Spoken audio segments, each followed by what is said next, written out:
Yeah, Yes, that's correct. that should be right. Yeah. Okay. Okay, Kelly, since you're joining by phone, I think that's okay. I mean, yes, we're going to be having a presentation on the screen here, but almost all of the information that will be presented, other than Julie's capital plan,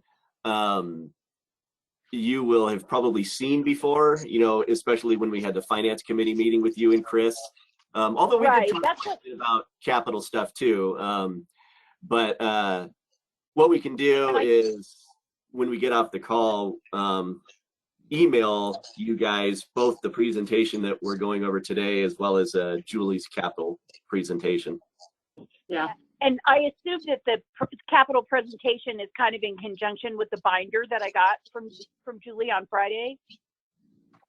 Yeah, I go deeper into some of the details in the presentation, so I think it'll be handy for you to have a copy of today's presentation in addition to the binder. Okay, perfect. Yeah. Whoops. Chris, are you on the phone only as well?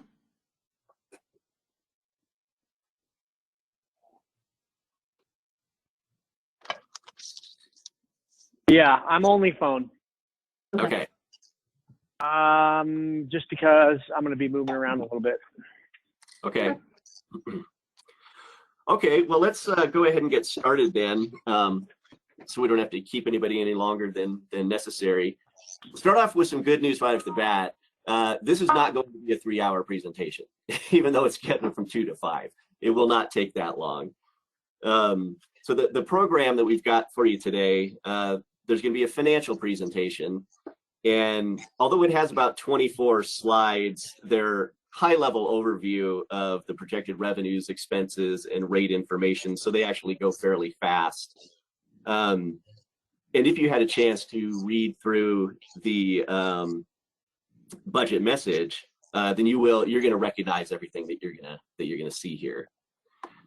Okay, so I'm going to share my screen if I can find it. Maybe not yet.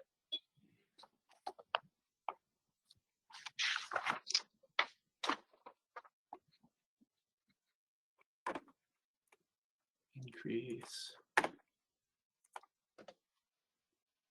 Here we are.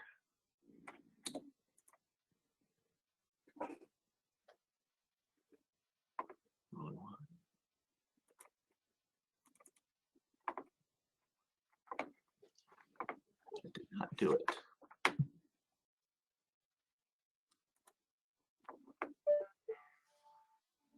Oh, we can see your screen. It's not showing properly on mine though, for some reason. Hang on. It's only If you want, showing. you can try to unshare it and then share it again. Yeah, let me try See if that. maybe something will do. Not sure what happened there.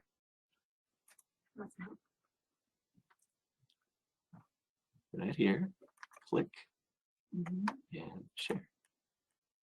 Perfect. No, it's showing it over here. That's okay. Okay, Oh. click on the bottom right for the full screen. Yeah, just move your thing down a little bit more. No, I'm going to do this. Oh, Let me do.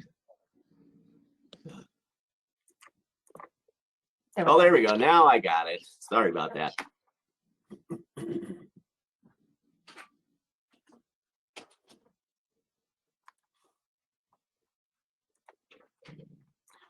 Okay.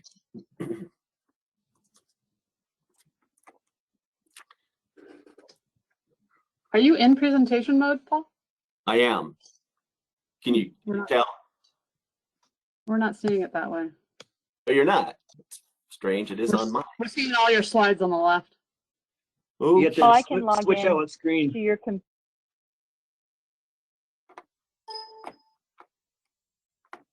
I don't know why it's doing that. Maybe, Paul, you need to make it do the present from that screen.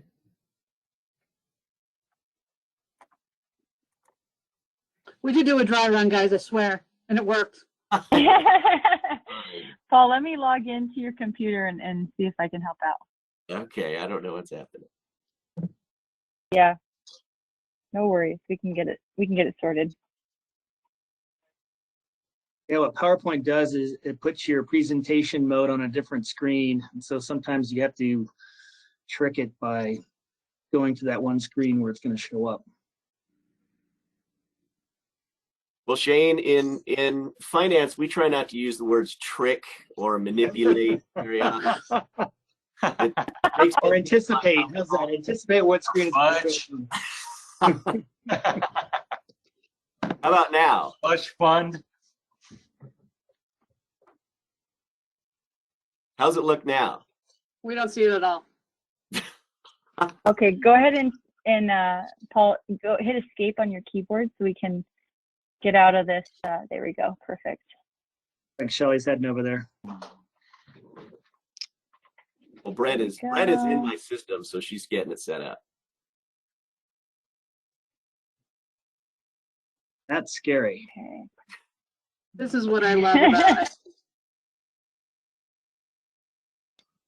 My favorite story is I was in Denmark trying to hold a conference call, and Chris Skelly like remoted into my laptop in Denmark and got me set up. And it's just like, it is too powerful. I know it doesn't really make a difference where on the planet I am, but yeah, it was amazing. I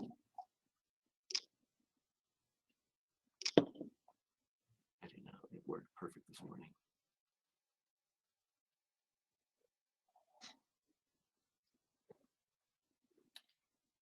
Set up on your second screen there. It's on the second screen, yes. Yeah, you want me to drag it over? Okay. Sure. Yeah.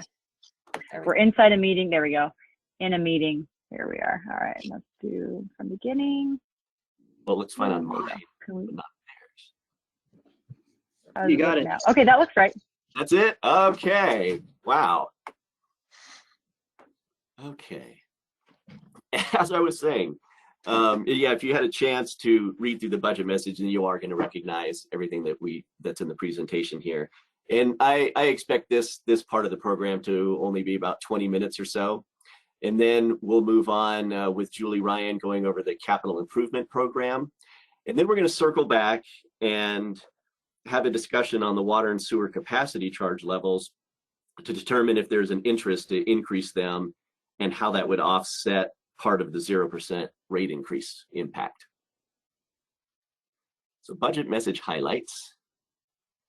So for the fiscal year 21-22 budget and long range forecast, they are balanced, meaning that the available resources equal expenditures plus our reserves.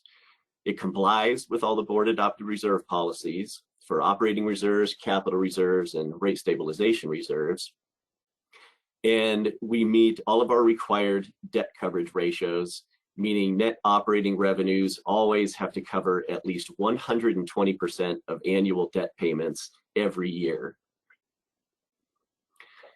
Rate assumptions. As we discussed, the proposed budget for next year was developed with a 0% change to both water and sewer service charge rates. This did require a $13.4 million reduction to the capital improvement program and approximately $850,000 reduction to the operating and maintenance expenses. Within the 10-year forecast, we do have built into the assumptions that there will be 6% and 5% rate increases in years 2 through 10. Our current Prop 218 rate schedule goes through fiscal year 24. So a new Prop 218 notice will be required to be issued beginning in fiscal year 25 for all future rate increases beyond 24. So adopting rate increases less than assumed in years 2 through 10, of course, will require further reductions to the capital improvement programs. But one thing that maybe all of you don't know is these rate increases are currently entirely for the capital program. They're not necessary for the day-to-day operations of the district, at least not within this 10-year period. So a snapshot of our revenues. So for next fiscal year, we're projecting about $42.8 million in total revenues. By far, the majority of that comes from our service charges, of course, at about 67%. The second largest revenue source is property taxes. And so those two together make up approximately 90% of the total district revenues. And so basically everything else is kind of miscellaneous, although they are important. But we have, investments, grants, and capacity fees that make up that approximately other 10%. So this is a chart. It's comparing our current year adopted revenues to the revenues we think we're going to actually end up with at the end of the year, and then also comparing it to the revenues projected for next year. So the revenues on the left are what's actually in the budget for this year. In the middle is our year-end estimate, and you can see we're projecting that we're going to end up about $1.1 million below what we were budgeted. And that's basically due to two things. The COVID rate relief program, which is about $570,000, and two grants from FEMA that originally we expected to receive those funds in the current year, but it looks like most likely now we'll receive them in fiscal year 2022. And one of those was for the wastewater treatment plant blower system generator, and the other is for backup power supply systems at some of our offsite field locations. And that makes up about $540,000, so that makes up the other amount. And so to the right is the fiscal year 22 projection, and it's slightly more than the current year, and basically that's due to property tax because there's no change to rates built in there. Oops.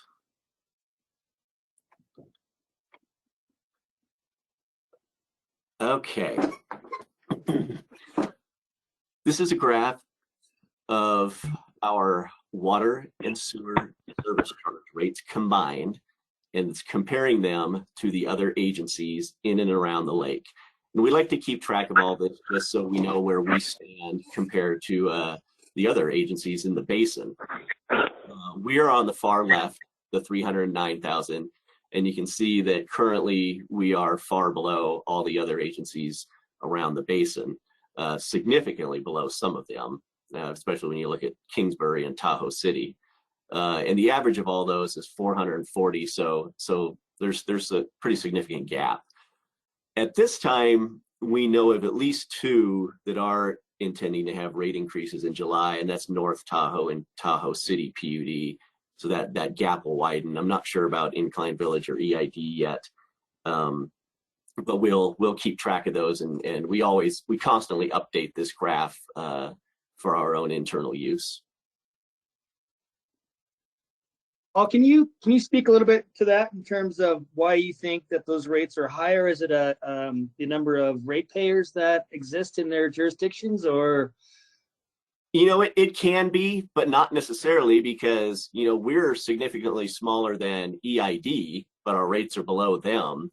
But that can play a part of it, depending on how their finances are structured. That yes, at times, if you're larger, you can get the economies of scale because it's spreading out to more customers. But a lot of it just has to do also with, of course, your needs, especially capital needs. Some systems need more than others, especially, built depending on age and deterioration and so forth. And so I'm sure that's what's driving a lot of these other agencies' increases.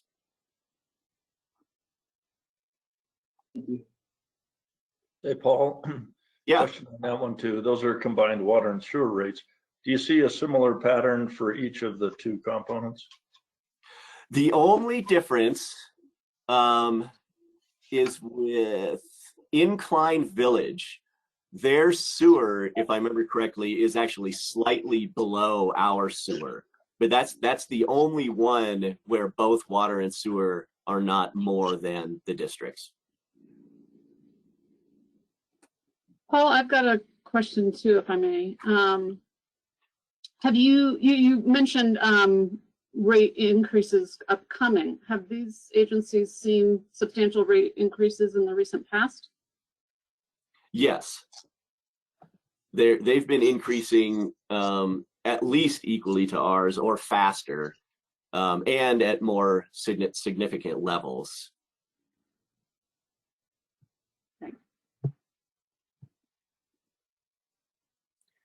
Okay, this is just a graph illustrating our 15-year average annual rate increase to cost indexes, one just being the CPI. But then the one that's more important is the ENR, the Engineering News Record. And you can see that, yeah, we're keeping up with the index, but there hasn't been a lot above and beyond that to actually go towards the construction projects themselves. But we are keeping up with the increased annual costs just due to inflation.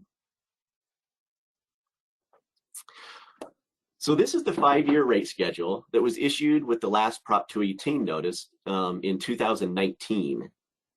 Say, Paul, Yes. can I just, the comparisons with the CPI and whatnot, it seems like comparison of the operations budget makes sense because that's kind of ordinary inflation, but the capital improvement budget is more an artifact of the age of the system, and that really isn't.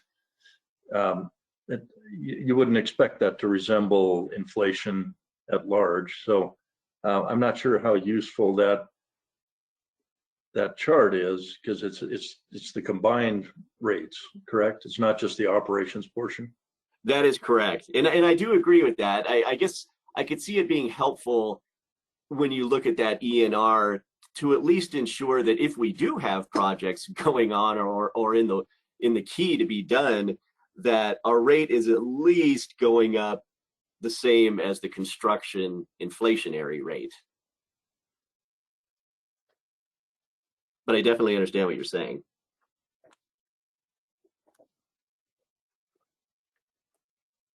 Are there any other questions on that previous slide? Okay, if not, I'll continue on. So yeah, this was the 5-year rate schedule issued with the Prop 218. And if you recall, yeah, it had the maximum allowable increases were 6% increases annually over 5 years for the water rates and 5% for the sewer rates. And then below that were the quarterly and monthly impacts to a typical residential bill. So you see the monthly impact was anywhere in year one from $5.70 up to $6.84 at the end of the 5th year. So this is what's actually taken place so far. In the 1st year, we had a 4% increase adopted for the water rates and the 5% for the sewer rates. Obviously, the current year, we had zeros, and then the projection for next year is also zeros. But hopefully after that, we can get back on track and implement these 6% and 5% in the last 2 years of the 5-year schedule. Okay, property taxes. So currently we are projecting just over $10 million in gross property tax revenue for next year. And up until this year, we always projected 2% increases annually to the assessed values within the district's boundaries. And this was a conservative approach, but we didn't want to be overly aggressive in case there was a downturn in the housing market, like obviously occurred down here in 2011, 12, and 13. But based on the current housing data, we feel comfortable projecting next year a 5% increase to the property taxes, because the current year increase was 5.5%. And at least from what we're seeing, real estate is trading just as heavily this year as it was last year. And it's the transactions that are occurring this year that's going to create what the county's assessed values are next fiscal year. And so we're pretty confident we're going to hit that. And so we're not worried. And so what we did, though, for the remaining 9 years of the 10 plan, instead of just plugging in a 2%, we actually took the 15-year average and we used that, which was actually about 2.46%. So we're definitely generating more money within our projections than we used to, and actually fairly significantly, especially because these two numbers right here.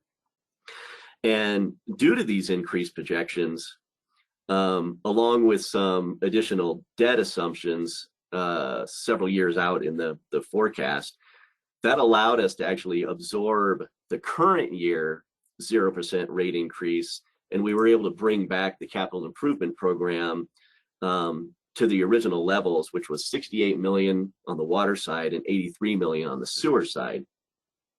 Now, having said that, I mean, obviously, yeah, we have to reduce them again, of course, to account for next year's 0%. And I believe I said, yeah, that was about a 13.4 million reduction we had to account for. Okay, the property tax distribution. So next year, 85% of the tax is going to the sewer fund and 15% to the water fund. In the following 4 years, it's a 80-20 split.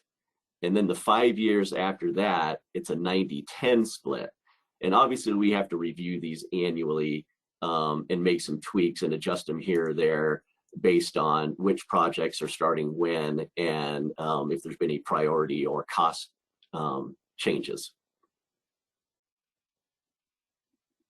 All like who determines that split? Is that internal at STP? Yeah, that's me basically trying to get everything to balance. Gotcha. Okay. Yeah. I'm not sure if everyone's aware of it, but there used to be a redevelopment agency in South Lake Tahoe, and it was just called the South Lake Redevelopment Agency. And it issued millions and millions in bond debt to finance the redevelopment work down at State Line. And every taxing entity within the county was required to contribute a portion of their tax revenue, which was called the tax increment, tax revenue to the agency to help pay that debt. And it was in either 2010 or 2011 that the governor dissolved all redevelopment agencies, but there had to be some sort of entity set up to manage this outstanding debt. And so what was created was something called the successor agency of the South Tahoe Redevelopment Agency. And so we have to continue forwarding a portion of our property tax to pay off that debt. And next year, the amount we're projecting is about $476,000, and that equals about 4.7% of our gross property tax revenues. And this transfer will continue until all of that bonded debt has been satisfied, which currently isn't estimated until about 2041. So still quite a ways out there. Capacity charges. Say, Paul. Oh, sure. Before you move past that. So the split between the sewer and the water funds, you said that was just to kind of balance things out. Was there any discussion in the past about coming up with a rationale for that split that I guess is more fair? We have customers that are only sewer, and we have other customers that are both sewer and water. And I guess for those that are both sewer and water, it doesn't make that much difference. But for the ones that are sewer only, it seems like they're getting a disproportionate benefit by the current allocation. So I'm just kind of curious if there was ever any discussion of a more rational split between the two funds. But when you say rational, if that's how you're describing it, basically dependent on or based on the number of connections with each fund, no, we haven't really done that. And when I mean to balance things out, it's really dependent on the quantity and the amount of the capital improvement programs on each side that's driving that, the necessity for the split. But if you do think about it based on number of accounts, obviously, yeah, we do have more sewer accounts than water accounts, approximately 35 to 4,000 more. But that split, remember I said that the largest portion, the 80 and 85% or 90%, that's the sewer portion. So it is by far getting more.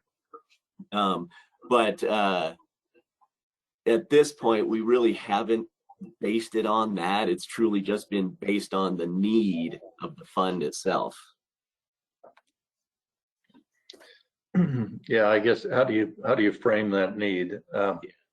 If it's in terms of capital improvement program, then I don't think our CIP has that proportionality. It's not an 85-15, No, that proportionality. is true. The sewer fund, though, is a lot more expensive to operate. That's originally why the property tax was placed within that fund, because the expenses associated with it, the operating expenses far outweigh the operating expenses of the water fund to this day. And I mean, alone the cost to move the treated effluent from the district over to Alpine County alone is a huge expense that, obviously does not occur on the water fund at all. Yeah, I guess I'd be more comfortable if you could point to, a particular aspect of our budget, say that, like you say, the operating costs, and be able to say, that would justify an 85-15 split or 80-20, or rather than just using it kind of as a slush fund that, sloshes over into the one that's that's short of cash. And because it seems like if there was some sort of formula or basis for that split, that might point us toward a higher rate increase in one class and lower rate increase in another class. And so anyway, it just seemed like we ought to be able to point to some rationale for that other than which fund was short of cash. Sure. No, we can do that. It's actually fairly easy, because it's, like I said, both operating, wages, benefits, all of that on the sewer fund far out exceed the water fund. So yeah, we could definitely put something like that together. Hey, Paul, wasn't that addressed? Fairly lengthy process of our rate consultant, Sean, doing all that math for us. I seem to remember he took all those variables into account, did he not? He did. I'm not sure how much he really went into the analysis of splitting up the property tax, if at all. But he definitely looks at, all of the projected revenue sources and expenditures to develop what the rates should be within each fund. Yes. Yeah, and then I think parity amongst the classes of customers. Yep. So anyway, I wanted to circle back to property tax for a sec, because I didn't actually get to ask my question, but could you put that in dollars for me? So it went from, you said it's over 10 million. It went up 5.5%. How many dollars did it go up? I mean, I'm without my calculator. I'm not doing the math. Yeah. From what to what? It went up about $550,000. So from last year to this year, it only went up 550. Yes. Okay. Okay. Thanks. Sure. Hey, Paul, I have a question to follow on Dave's. The discussion of the sewer system being a lot more expensive to operate. Is my understanding correct that the property taxes are intended to go to capital improvements on the system? They're not earmarked for any particular expense on the system. They aren't. Okay. Yeah. Thank you. You're welcome. All on this slide here. So this is money that we're paying towards the South Tahoe RDA tax. This is not a revenue source. No, Because we well, were going this- through- this comes out of our property tax revenues. The county assessor actually, they just take it right off the top and send it over to the successor agency.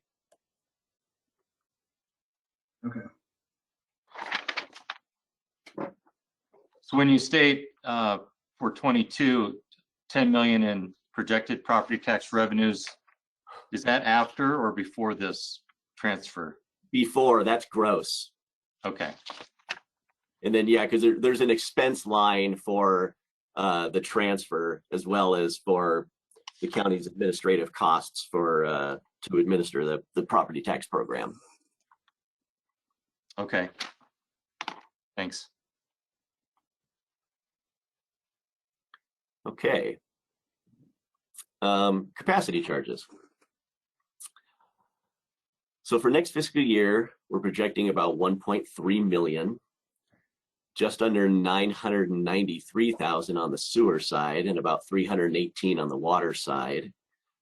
The current projected capacity charges, they're equivalent to about 103 sewer and 30 water typical residential connections.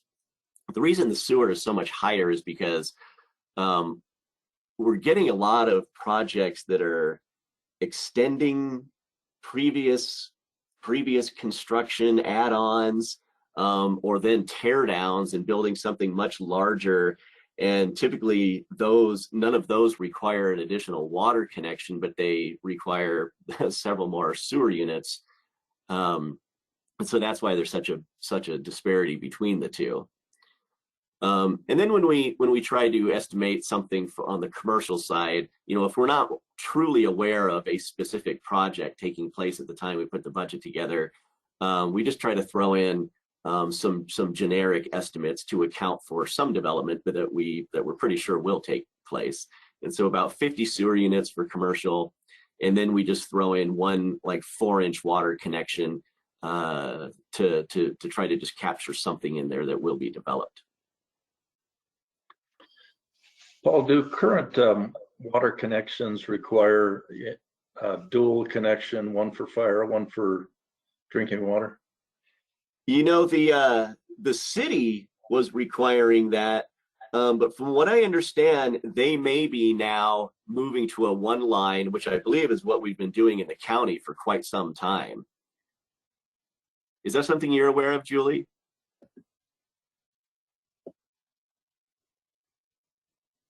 Sorry, no, I'm not aware. No, okay. But from my understanding, Dave, that's what I heard, that the city was moving away from that requirement to have both lines be separated. I believe they're moving to there's a single connection off the main, and then at the property line, it would split between the domestic service and the fire flow connection. I coincidentally had a conversation with Cuz recently about the origins of the dual services. And he walked me back through all the apparently very prolonged discussions that we had about that and why we arrived at wanting the dual services and supporting that approach. And this was literally maybe 2 months ago, and he did not tell me that the city was rethinking their position on that. Mm-hmm. Well, my understanding was when they rolled in the sprinkler requirement into the building code, it required a much larger flow capacity out of the system. So I guess I was just curious if our connection fees have adapted to that higher flow requirement, because prior to that, a 3/4 or 1-inch service would really satisfy things, but some of these fire systems draw a lot more water than that. That is true. And we actually do, Dave, have a separate capacity fee for the fire line. It's a nominal amount. It's very small, actually. It used to be fairly significant, but a previous board wanted to see that reduced significantly. And so that was done, I'm saying probably 6 or 7 years ago. Yep, I remember doing it. And I think it's just an administrative fee, $150 or something like that, is it not? Yeah, especially for a typical residential one. You're correct, Chris. It basically is just an administrative fee, and then some of the larger commercial ones have something more. But it's all of it is far less than the domestic capacity charge. Yeah, and I would think we would like to maybe keep it that way. I mean, I don't know how much residential you're going to anticipate. I don't know that there's a whole lot more left, but you know, that was being a very cumbersome charge for people, especially like my house that has a 2-inch water line servicing a fire sprinkler that hasn't ever used a drop of water so far. Mm-hmm. Which was a dual service, by the way. Is it Right. also true that every service moving forward is going to be required to have this fire line, regardless of like size of structure? Does anybody know? That's the rule in California.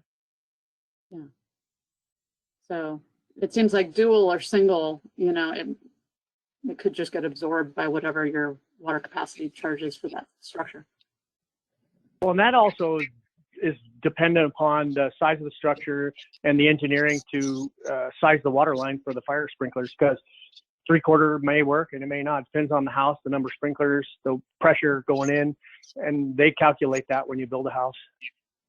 Yep. Yeah, so we do require 2 water connections for new builds for water and fire in both the city and the county. We tried letting the contractors do 1 connection, but the worry was if the water was turned off for some reason, like if second homeowners were out of town and they turned off the water to their home, which is something we do advise, and then their house catches on fire, the sprinklers won't work.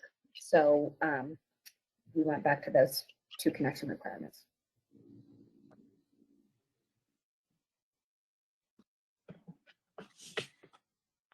Okay. Well, the comment you just made, Chris, segues into the next slide about residential lots and how many are left.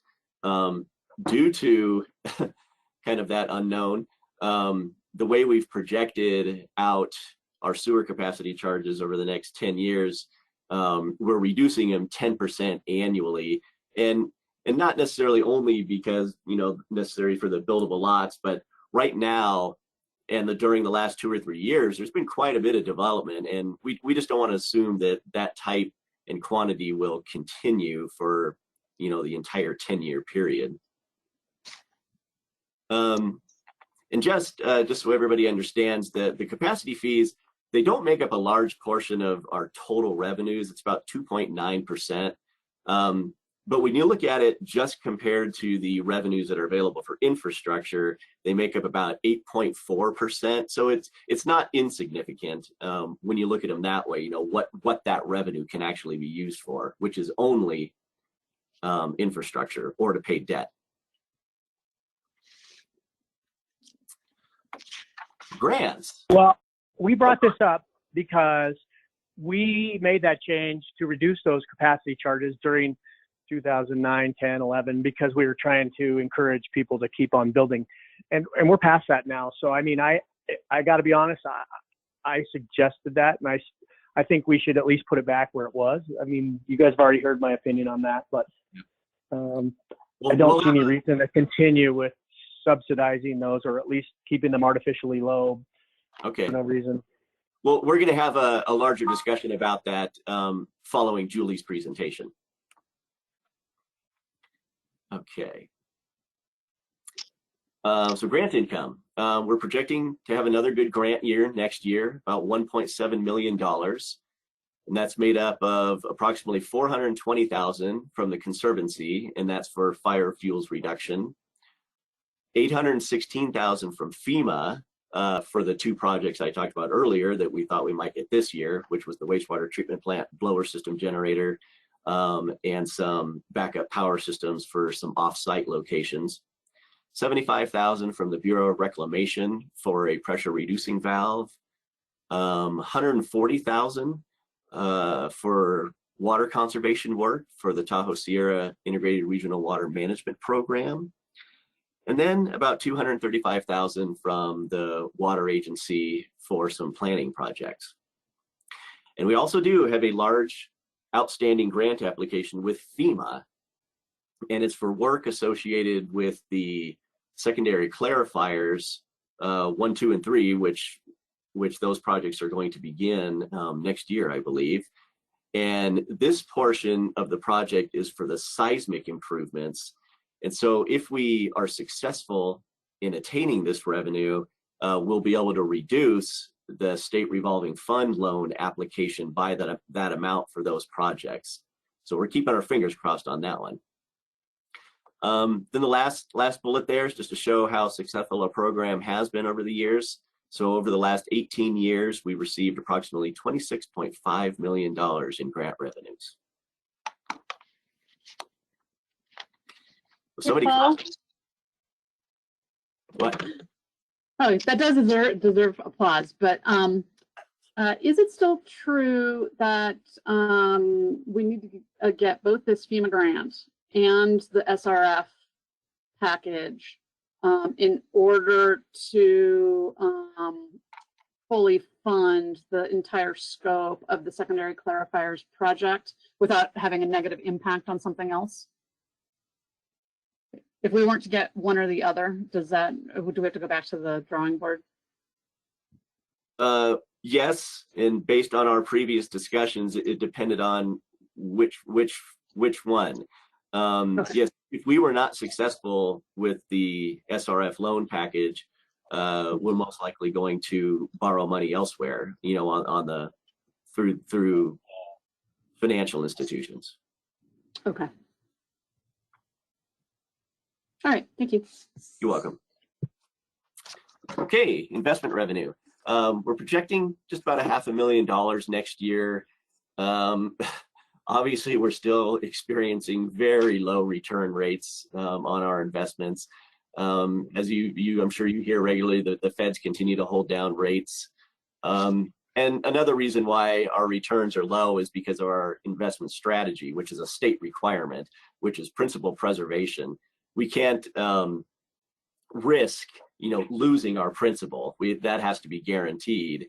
And so our investments are truly just things like some treasuries and some other highly rated commercial paper and so forth, so that we're not risking our principal.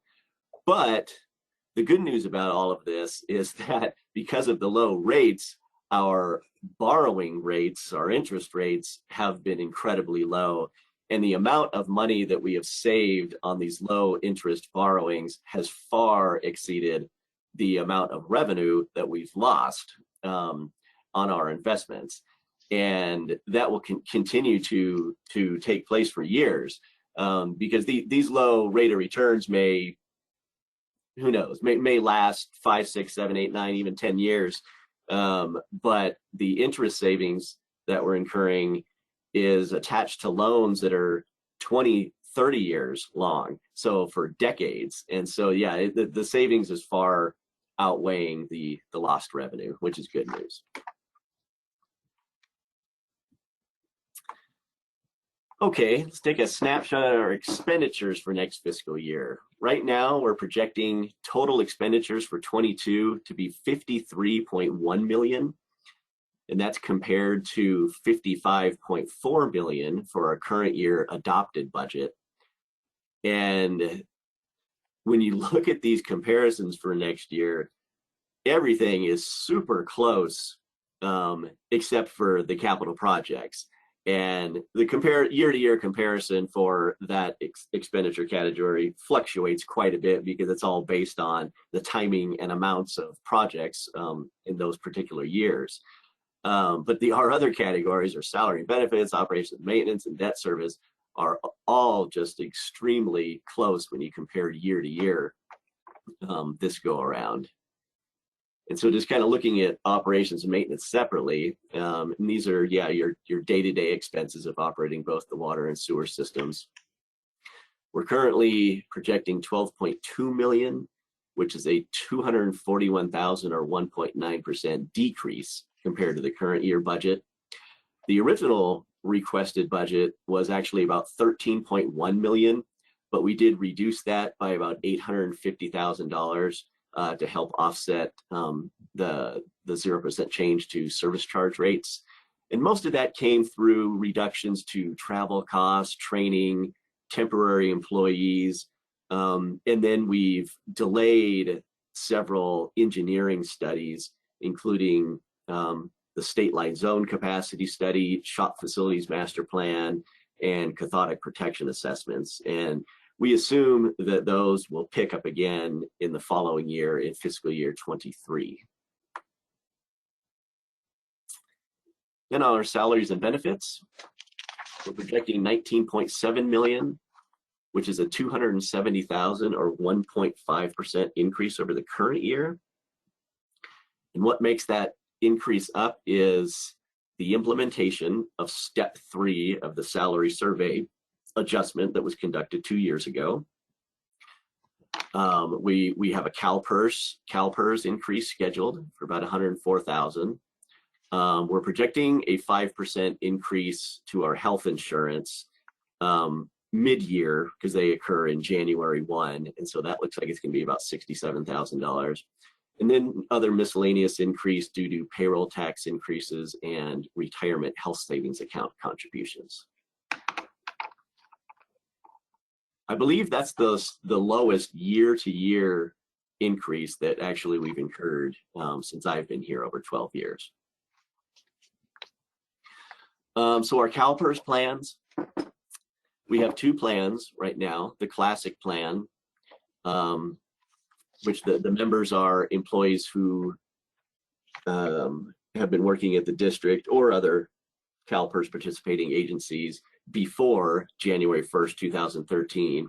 And then the PEPRA plan, who are all members following January 1st, 2013. And the PEPRA plan was actually adopted through state legislation to help combat the costs of the classic plan, which were for certain agencies, especially with public safety, both fire and police, they were just spiraling out of control.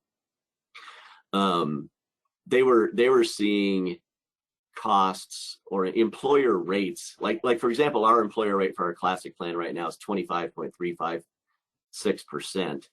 There were some cities and counties, and this is several years ago now, that they were experiencing public safety employer rates that were equal. It was 100% of salaries and benefits. And so everyone knew that was not sustainable. And so the state adopted this PEPRA plan, which is far less expensive, and it does provide a lower level of benefits, but it's still a good plan. And so our classic plan is going up slightly next year by 1.88% for a total estimated cost of just under $2 million. The PEPRA plan, the employer rate is expected to be 7.989% of salaries, and it's actually dropping slightly by 0.184%. But the overall cost is going up because the number of employees enrolled in the plan now are going up. So currently 39% of our employees are enrolled in this plan. And obviously as the years go by and people drop out of the classic plan and we get new employees coming into the PEPRA plan, we'll start seeing some significant savings down the road. Say, Paul? Oh, sure. Yeah, just one thing, just point of reference. You mentioned that the classic plan cost is upwards of 25% of wages. And just as a point of comparison, a typical private company matches on the order of 3%. So if they do it at all. So, I mean, it is a benefit that is particular to public agencies. And, it used to be that those employer rates were more like the PEPRA plan is now, but they've really gone up. And safety workers, it's even more substantial. So just, I guess we all need to keep in mind that there's a very wide gap opening up between public sector and private sector in this category. I agree with you. Paul, I have just a quick question on kind of the horizon of the classic plan. Do you have a notion of kind of when, I guess that eventually is going to fizzle out? It's going to be all Pepra? This may sound morbid, but it's when everyone that's currently a member of the classic plan and their beneficiaries are dead. Oh, okay. Yeah, and on that, when we talk about members, I guess I didn't realize this at first, but if you hire somebody from another agency that's in the classic plan in that other agency, when we hire them, even though they're a new hire to us, they're grandfathered into that classic plan. So the only people who are brought into the Pepra plan are actual new employees to public service. And one other category, the other example is, say we did hire somebody from another agency, but before they came to work for us, they actually had a 6-month break in service, then they would go into the Pepra plan. I did not know that. Yeah, that's a caveat they threw in there when the legislation was adopted. Does that include if they're unemployed for 7 months? Yes.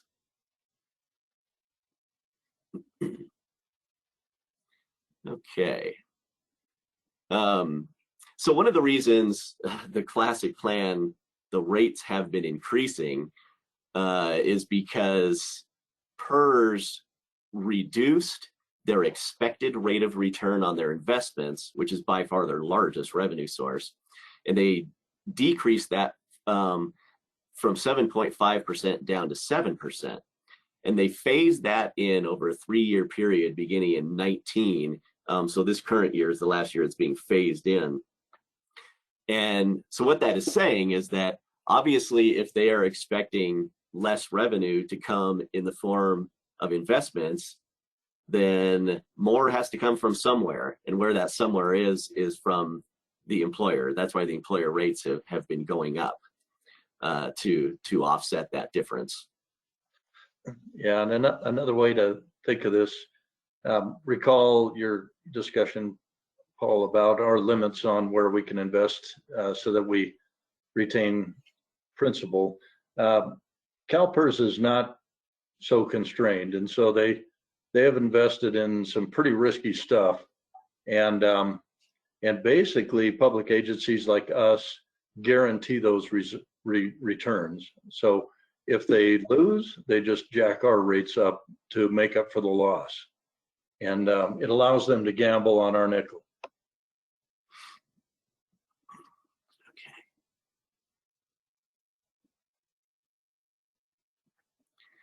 Okay. Labor contracts. So as you know, our current contracts are set to expire at the end of this June. Negotiations are currently ongoing for both management and union groups, and we do expect to be completed no later than July 1st of 2021. I just have one slide on capital expenditures, since that's going to be the topic of Julie's presentation, of course.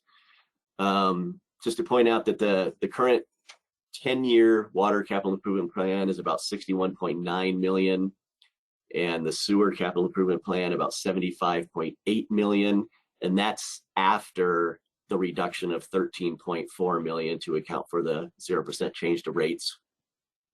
And I just threw a note in here that, we may be able to get this or at least some of it back if, our projected revenues outpace expectations, or if we, possibly consider increasing our capacity charges, which we will talk about that shortly.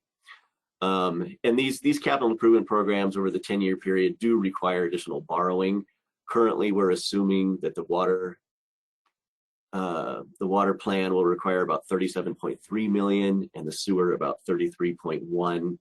And of course, we will always attempt to utilize the state revolving fund first, as long as it's available and the project, the time frame of the project will fit. And Julie, we are ready to move on to yours. All right, bear with me here while I get set up as a presenter.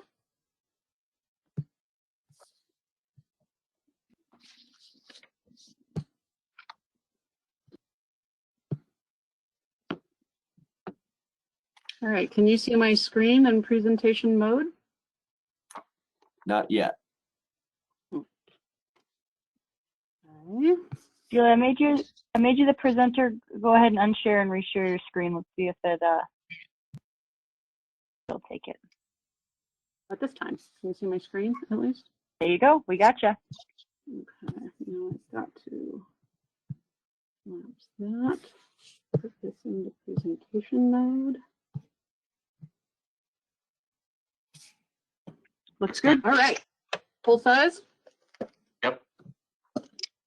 All right. Well, we've heard Paul say that the 10-year plan that has been budgeted has $76 million for our sewer fund and $62 million for our water fund.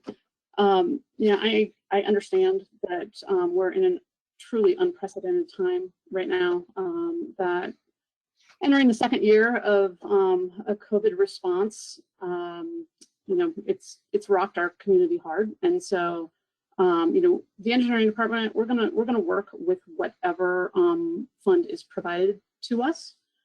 So, you guys have our support. But, in my role as the engineering department manager, it's my job to let you know what the needs of the system actually are. And this 76 and 62 million, they're falling well short of the needs of our system. So beyond the needs of our system, and when I say needs of our system, that's basically those projects that we think that are urgent enough that it demands us to implement them in the next 10 years. That's not everything that we have already defined. So we also have this unconstrained list, and that already has an additional 63 projects on it, but those projects are maybe not well enough defined and not our highest priority. So we're basically saying those 63, we're not even to talk about them yet. We'll work on those in the next 10 years, so after 2031. So the rest of my discussion today is going to focus on this needs-based plan, these larger amounts of 107 million on the sewer side and 98 million on the water side. So how do we come up with that needs-based plan? This process begins for us every November. In the last couple of years, we've started holding one-on-one meetings with our crews to talk about, what are the goals for the particular aspects of the system, and what are the demands that they're seeing? What new projects are coming to mind? What facilities have started to show signs of distress since the last time we met? A little bit more on the goals before I skip past that. Those goals might be things that are defined by the board. Like in the case of installing meters over the course of the last 10 years,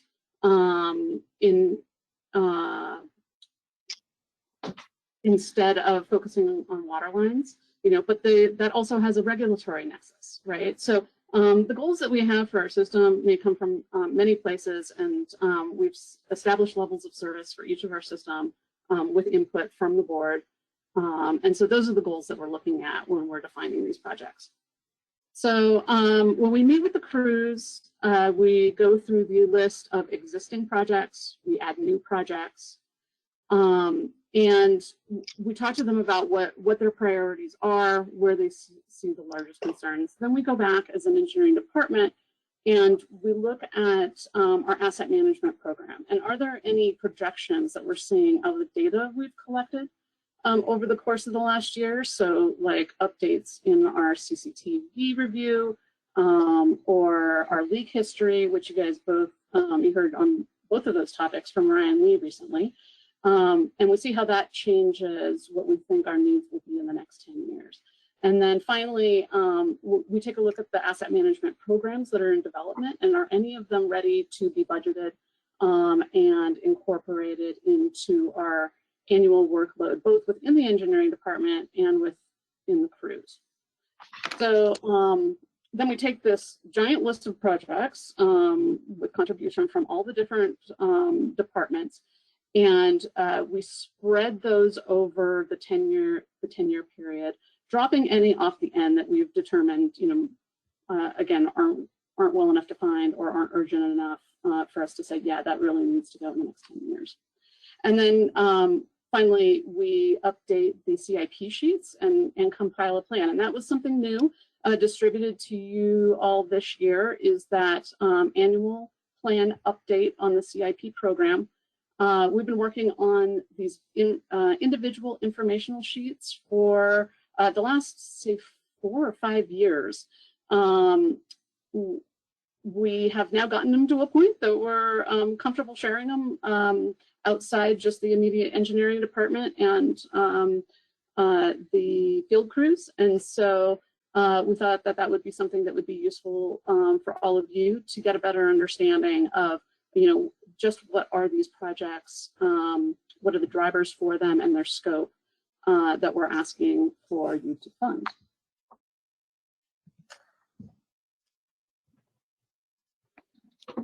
So getting into some of the details of our needs-based plan, this shows the outlay of project costs over the next 10 years for that larger $98 million plan that is our needs-based plan.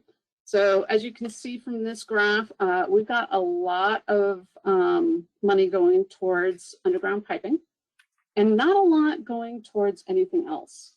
I'm going to talk a little bit more on the preceding slides about those water lines, but I would just want to touch on a couple of things. Only $7 million is going towards wells, booster stations, and PRVs. When I got into the process this year, that really concerned me, that we basically have 1 well and 4 booster stations, and actually quite a lot of PRVs on the list to be renewed over the next 10 years. But then I looked back at where we've been and the age and value of those assets. And I feel a lot more confident coming out of it that this is the right level of spending on those facilities. There was a big push in the 1990s in response to the MTBE towards rehabilitating our wells, and so those are really in really pretty good shape. And then in the late 2000s, early 2010s, under John's guidance, we added 3 new booster stations, adding a lot of redundancy into our system.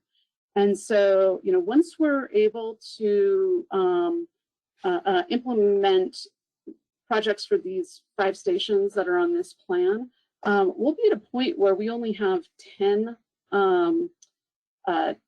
facilities in our system remaining that are more than 50 years old and without having had any major renewal. And so that's confidence building, especially since the vast majority of those stations are redundant and they have other newer stations that can perform in the same capacity. So anyway, does anybody have any other questions on this slide before I move on?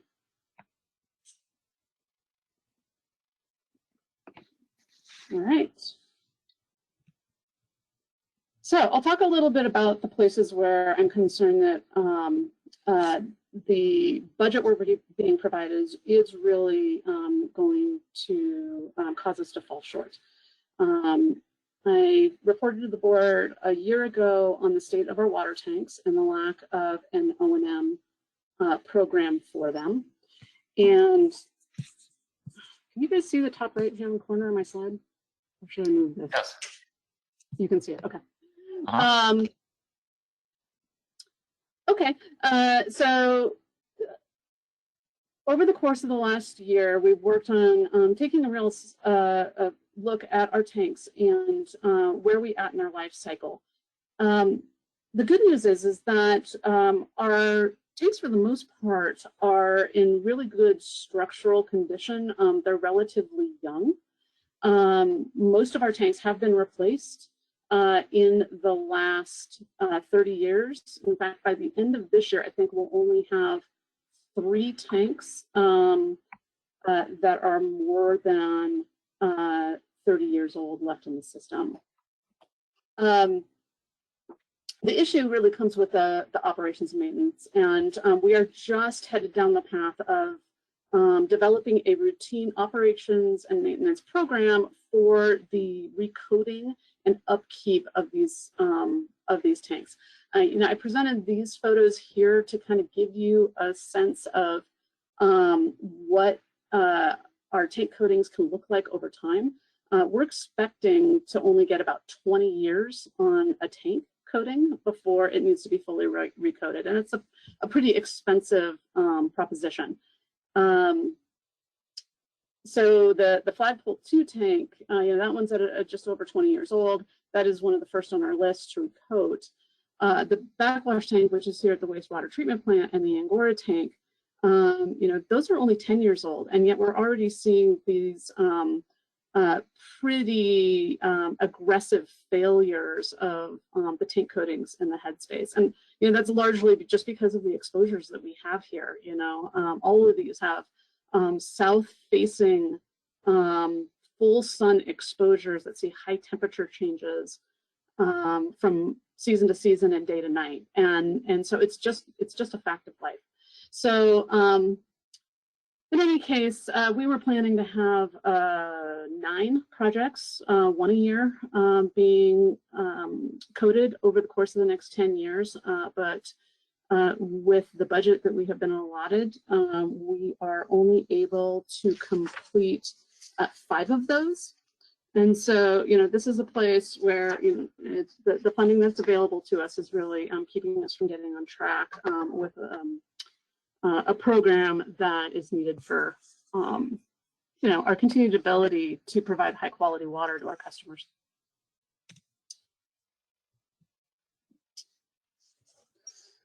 So then there's the water lines. You know, underground piping, both on the water and sewer side, make up the vast majority of the value of our system. We have honestly fallen behind on our water line replacement over the course of the last 10 years. Over the last 10 years, we replaced about 10 miles of water line. In the 90s and 2000s, in each of those decades, we replaced 31 miles of water line. And so we've got a lot of catch up to do. This $68 million on our needs-based plan would allow us to replace 29 miles of line over 10 years, and that would help get us back on track. But with the budget that we have, we are looking at only being able to fund about 15 miles of water line replacement. The biggest issue on the system is these steel lines that make up about 54% of the total water piping in our system. You know, the photo here at the bottom is an example of a water main on Shirley Avenue. It's a 6-inch water main, so it does not have the hydraulic constrictions and fire flow issues that a lot of our old steel mains have. But obviously that is a pipe that had reached the end of its useful life when the leak had repaired. In fact, you can see it's kind of crushed there. It actually collapsed under the pressure of the crews trying to put a band on it, and so they ended up having to cut that out. And then the other issue with the steel mains is illustrated on the right. That's a steel water main from out in the Myers area that was cut out when we were putting in a fire hydrant last year. It's a 4-inch water main, and the effective diameter on the interior has been reduced to somewhere between 1 and 2 inches, just because of the buildup from interior corrosion of that line. And you know, these are not isolated incidences throughout our system. This is pretty pervasive from what we've seen and what has been reported back to us by the water crews.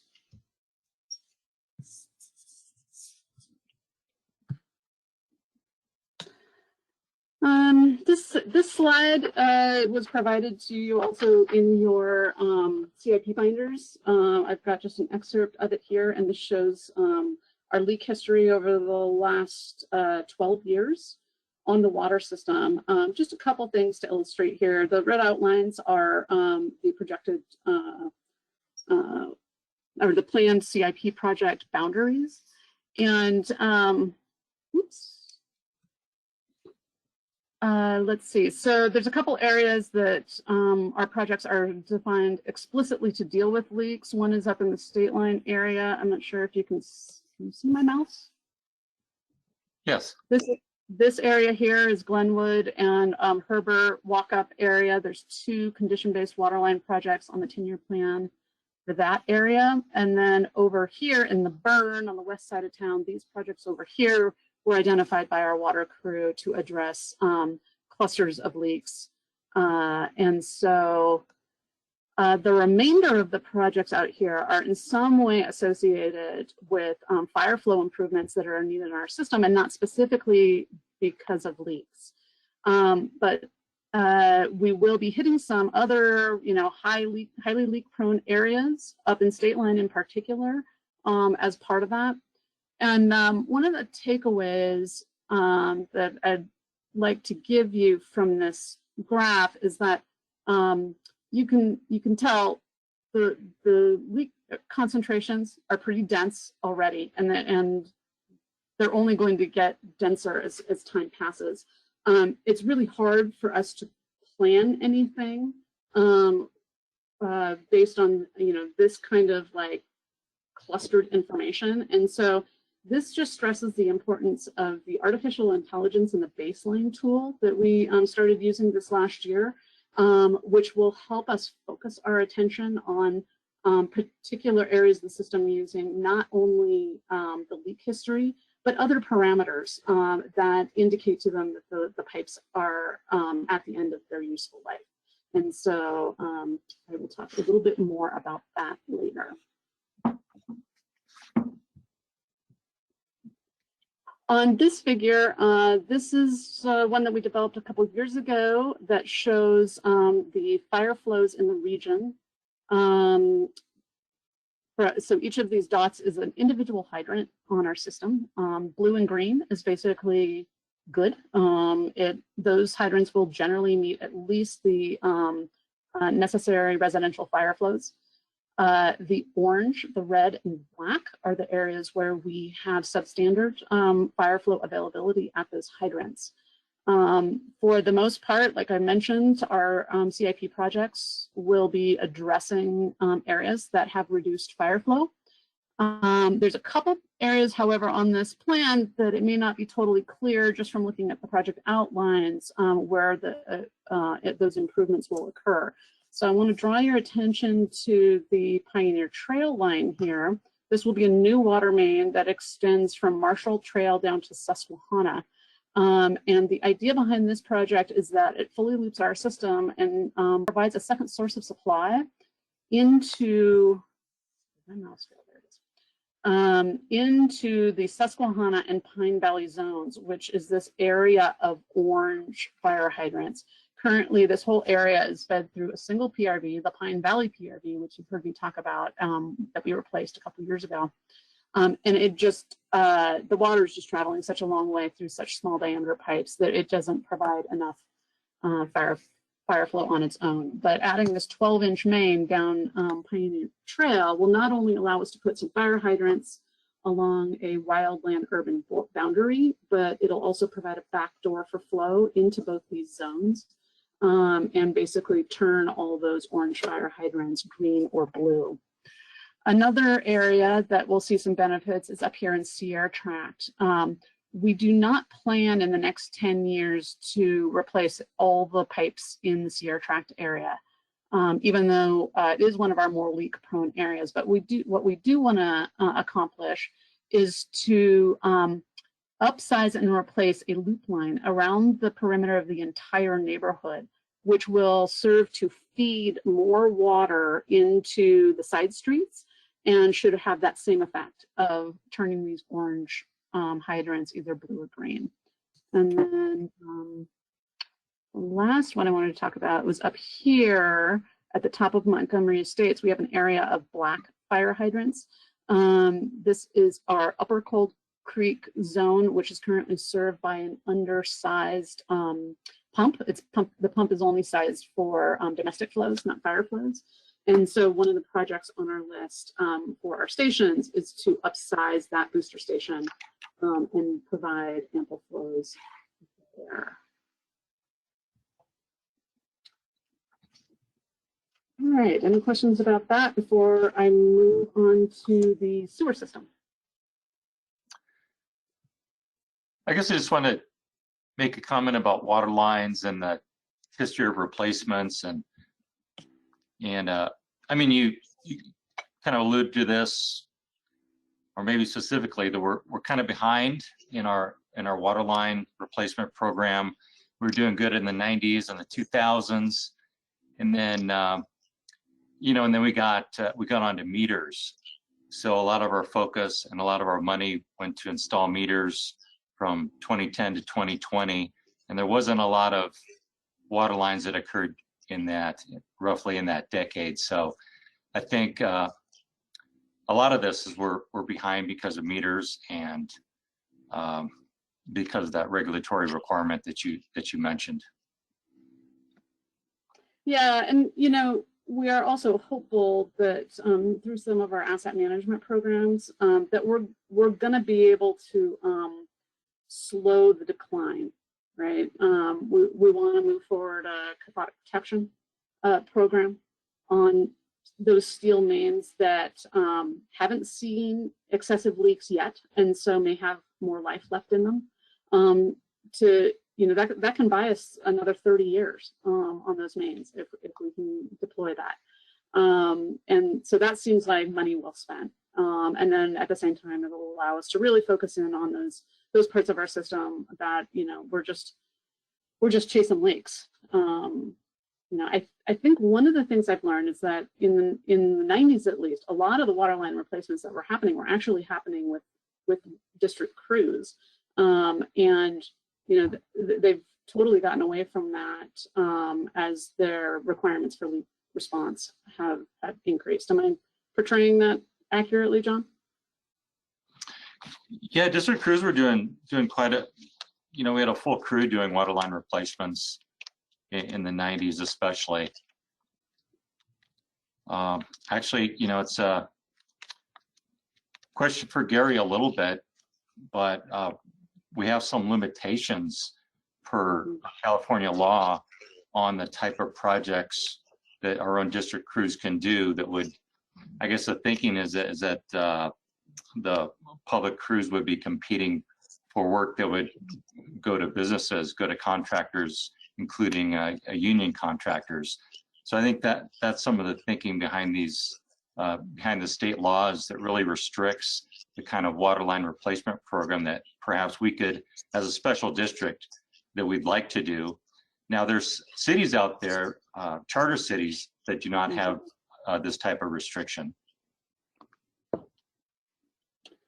Yeah, I remember that became an issue when our crews were installing water meters, and I recall that had something to do with the fact that it was new assets going into the ground and couldn't then be considered O&M, that were basically limited to O&M. And so, is replacing a water line a capital improvement? It's a replacement of an existing asset.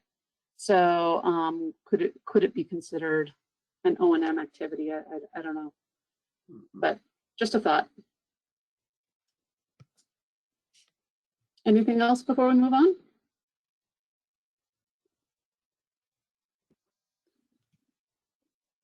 All right, so here's the picture on the sewer side of what our needs-based plan looks like over the next 10 years. This is the one that totals $107 million. A big chunk of this is towards gravity mains, and I'll be talking more about those on the following slides. But I do want to take a minute to talk about a couple of these others that that we won't be touching on. First, a little bit of good news.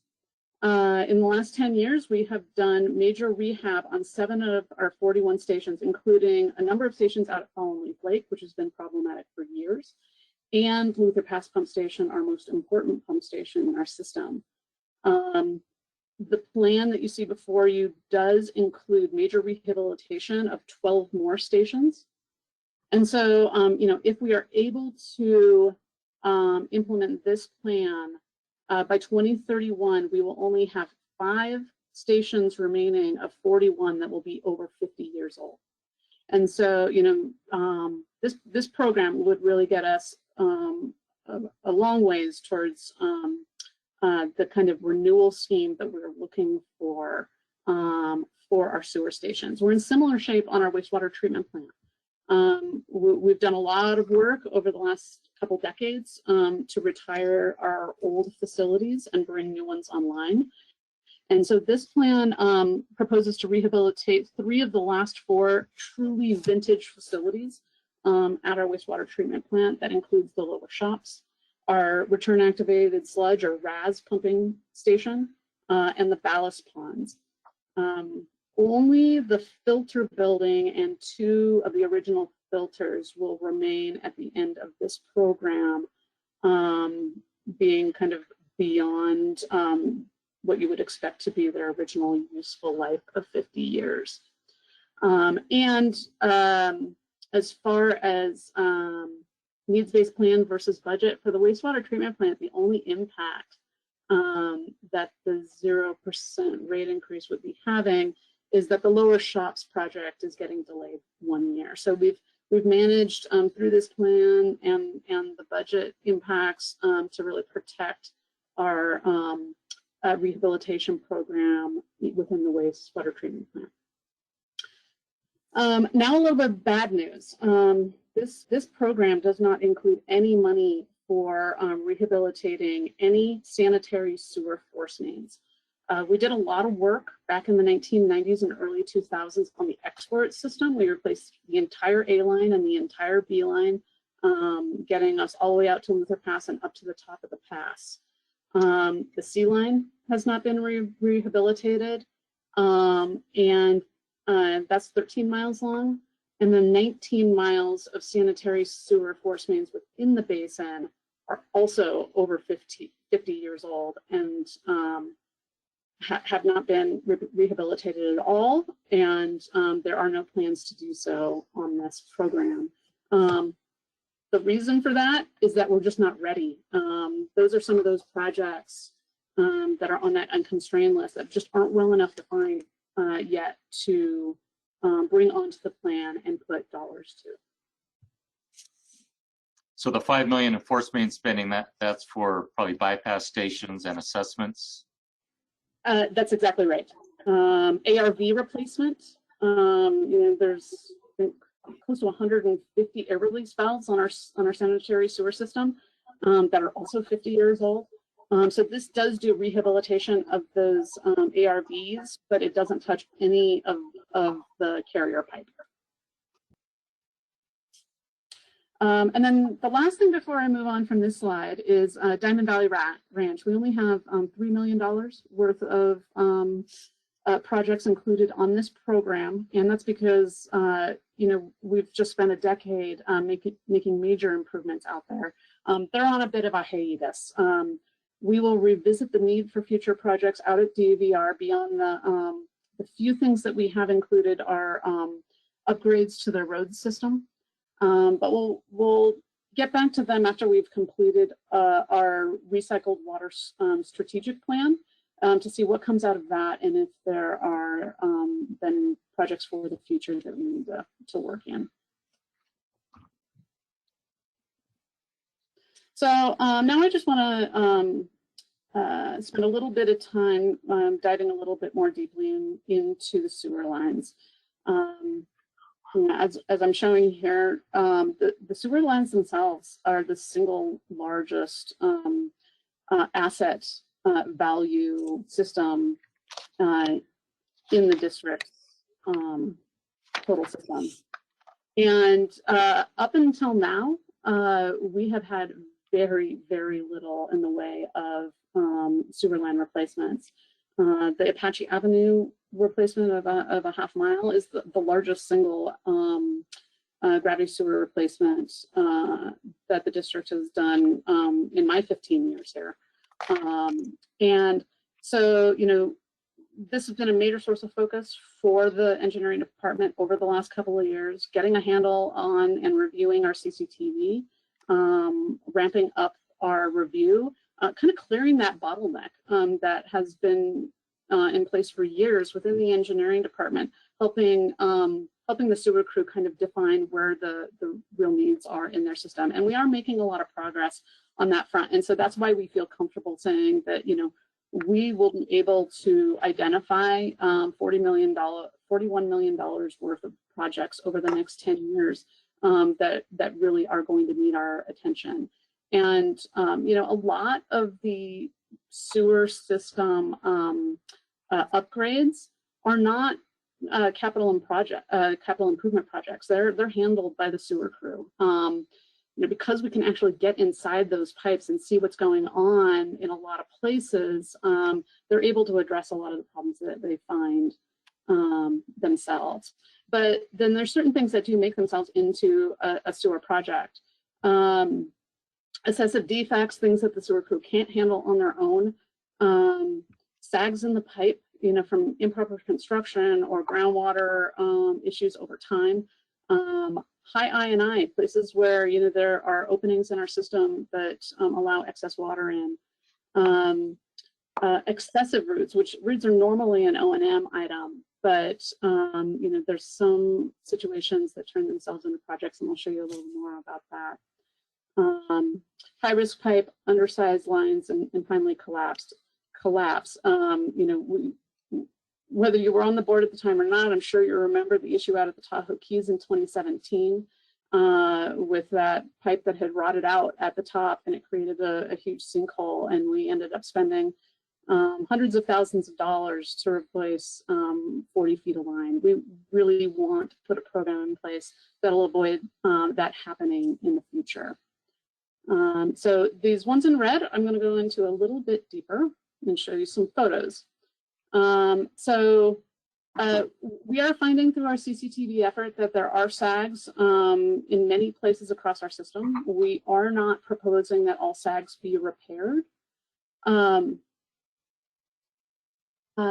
We are recommending that when we find sags in combination with other major defects, that those projects would then require a full replacement of the pipe, so that we take advantage of that opportunity to fix the sag in addition to you know, improving the integrity of the pipe itself. And you know, this picture from Apache Avenue, this is just an example of what can happen when a pipe with a sag holds water for long periods of time. This is a joint that has completely rotted out, and you're seeing the ground beneath. And luckily, in this case, the groundwater is high, and so it's more a problem of having this opening on the pipe, bottom of the pipe, for I&I to get in than for our sewage to get out. But I'm sure there's places in our system that that's not the case. This photo on the right is from Lake Tahoe Boulevard. This is a project that has just come up for us. It's on the stretch from State Line towards Ski Run Boulevard. And we are seeing that, you know, there are high water levels that might be undersized pipes, but it also might be some sags construction, as well as other defects and high I&I. So this is quickly turning itself into a capital improvement project, but it is not at this point defined on our plan explicitly. We have sort of a placeholder based on our past CCTV defect rates that allow us to, so basically some wiggle room in the plan for defining new projects as we go, because generally speaking, the problems we identify today, they can't wait for 10 years to be addressed. So that's the way we are approaching the sewer system. This slide just shows you some signs of what we see when we say, oh, we've got an I&I problem here. Both these photos are from the Upper Truckee River segment that parallels the airport. While we didn't see any major defects that need immediate response, we did see a lot of signs of I&I, and that is consistent with what our sewer flow monitoring program that we've implemented over the last 3 years is telling us. That stretch along the airport is one of the 2 highest sources of excess water into our system. And this photo on the right, I mean, you can actively see the water dripping from that joint. But this is a telltale sign of I&I, this sort of like stalactite formation around the joint as the water comes in over time. And then the one on the left is a telltale sign of I&I coming in at a manhole cone. You can see the markings on the concrete from the joint down. And so we do have a project for this stretch. I believe we had it in 2024, 2025 on the needs-based program. The budget is pushing it out to 2027. But this project is actually going to be driven, the timing of it will actually be driven by TRCD and their Johnson Meadow restoration project. So we're teaming with them on that so that we can get some economy of scale and save some money by only tearing up the meadow once. So then there's roots, and I apologize for the gruesome pictures, but I thought that they told the right story. As I mentioned earlier, normally roots are addressed as part of our regular O&M, but we are losing the battle in the Montgomery Estates. This TV report on the bottom and the 2 photos are all taken from the Montgomery Estates area. The TV report on the bottom is actually, I think, really recent and maybe taken in follow-up to a spill that occurred on an easement right behind Sierra House School this winter. It was a couple months ago.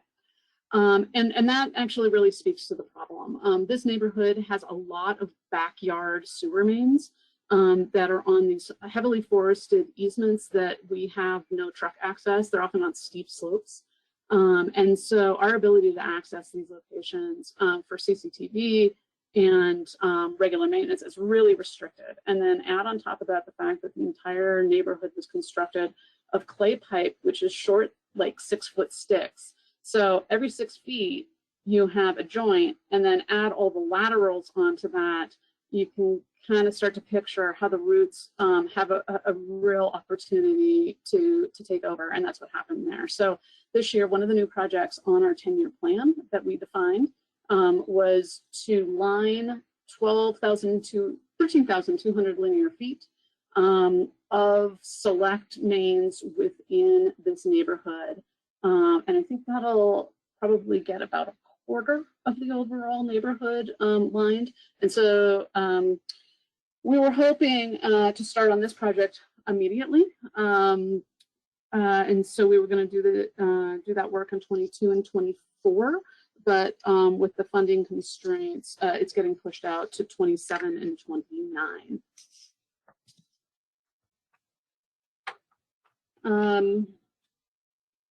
Another problem that is a lot less common, but that we are seeing come up in places around our system is undersized lines.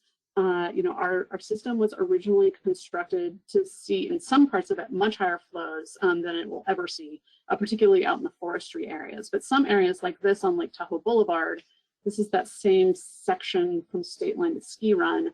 We saw evidence that the regular daily flows are actually quite high. You can see the markings and the change in color at about mid-pipe. And so that suggests that, that happens on a regular basis. It's not just a storm event sort of occurrence. And, this picture was actually taken like February, 1st of March kind of time frame in the middle of a week. And so the domestic flow should have been low at that time, relatively speaking. It was not a wet weather event. And so just the fact that the flows were at roughly 25% of the pipe capacity at that time means that, we've got an undersized situation here. And whether that's because the domestic flows are higher than expected, or we had a lot of groundwater coming in constantly from deteriorated pipes upstream, it's hard to say how much that is contributing. But this project is again going to turn itself into a capital program for the future. And then finally, there's high-risk pipes. And this example that I'm showing you here is out at Baldwin Beach. The bottom two photos are of the Tulac Creek crossing, and this has been on our radar for years. This little waterfall that you're seeing is actually our pipe protection, the encasement, exposed in the creek. And the bottom photo is an overhead. You can see it there. Eva's been working on this with the Forest Service. They had brought it to our attention. And this project was actually the precursor to our current effort to go throughout our system and identify all the places that we have sewer and water crossings and assess whether there are exposed lines like this that are then more susceptible to potential like damage. Say a tree comes down the creek and rams into that, we could have a big problem.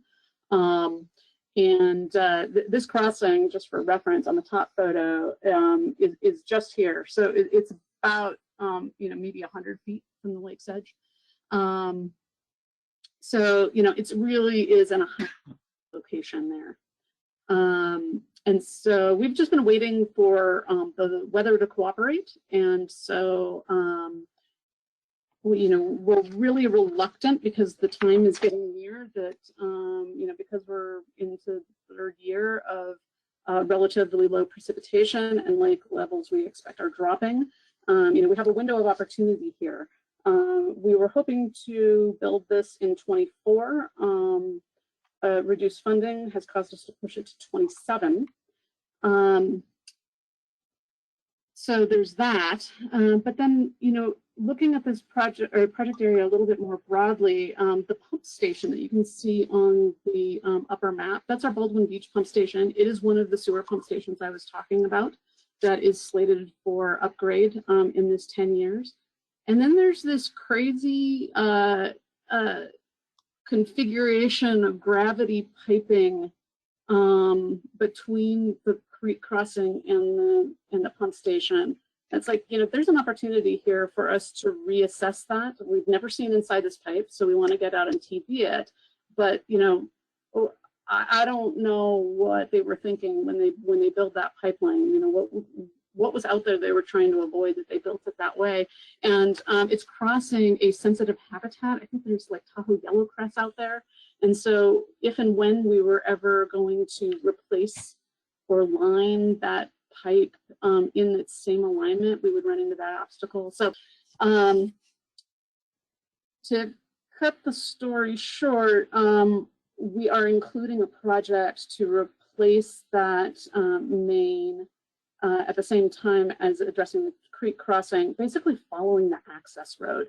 There's only one sewer service in there. There's a bathroom right out by the beach there. And that'll get us, we'll be able to get that manhole off the beach and replace that line. And, this is not the only place in our system that we have, highly sensitive areas that our pipes cross. But this is one that is super apparent just from a glance what the negative impacts could be. So, any questions about sewer system before I do a brief overview of where we're at with asset management?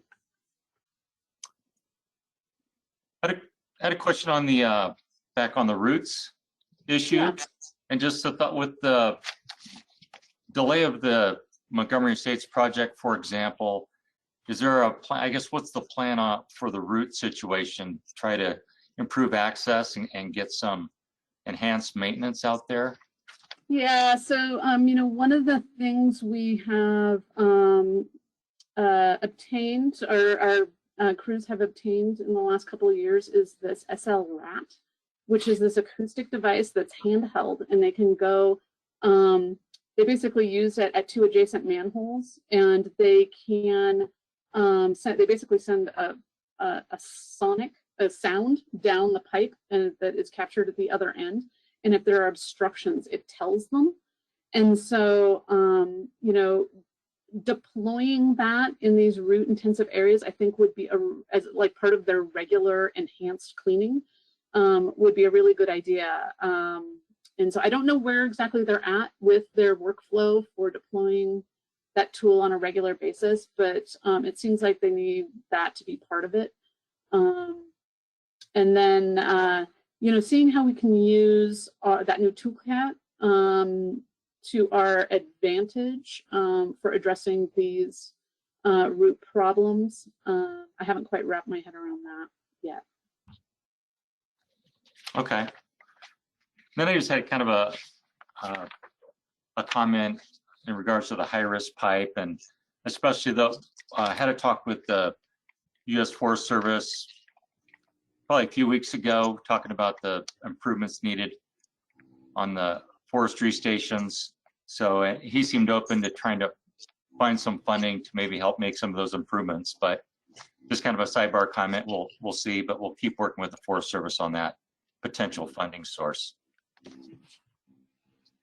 Yeah, that's a great point. And all these projects that are out in the forestry, and there's a lot of them on the 10-year plan, are going to require close coordination with the Forest Service. Funding would be great, but permits are also a necessity to make these projects happen.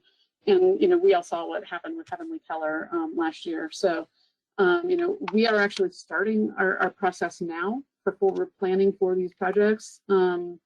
Even though I think the first one out at Pope Beach is not slated to commence until 2025. We want to get the ball rolling with them as soon as possible so that once we're ready, we're not experiencing delays.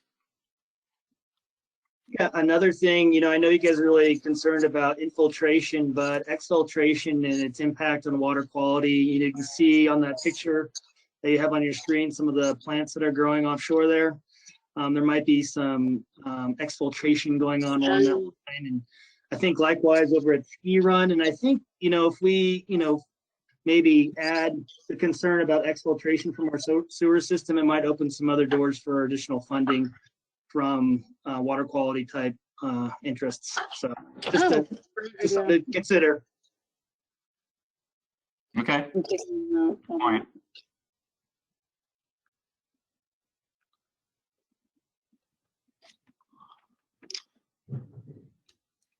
Yeah, and like I mentioned before, because of their location, we can't get our TV truck out to that manhole on the beach, and so we don't have a great idea of whether there might be exfiltration from these pipes or not.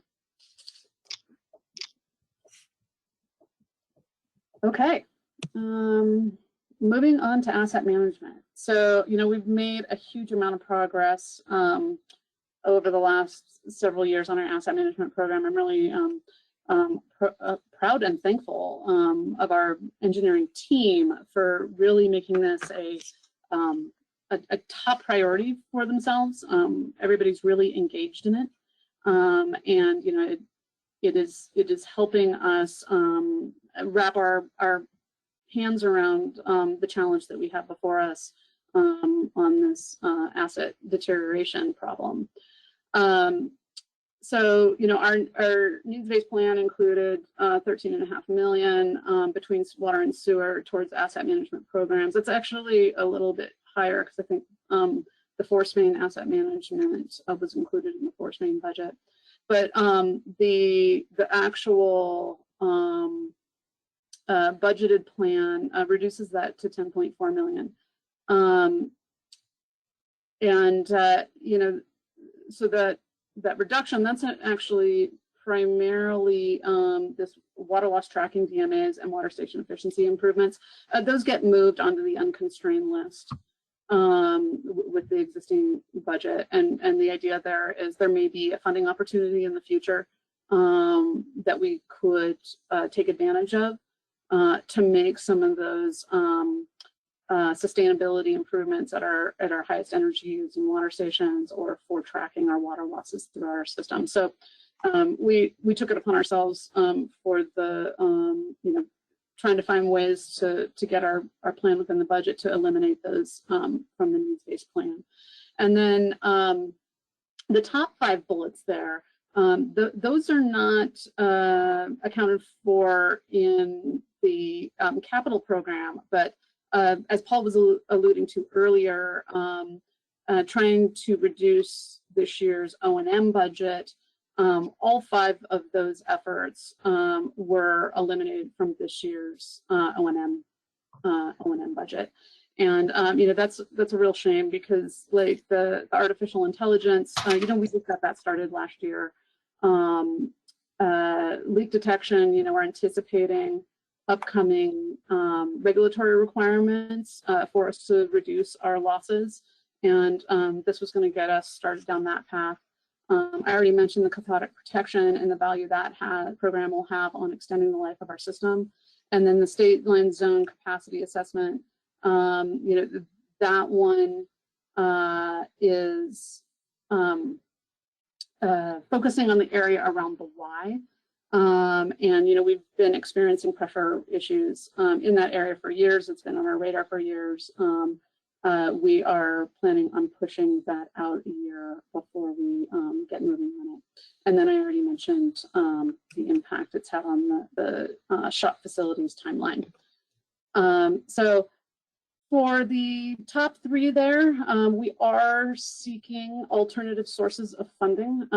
We have applied to El Dorado Water Agency to fund these. I haven't heard that we are going to be receiving anything from them for these types of programs this coming year.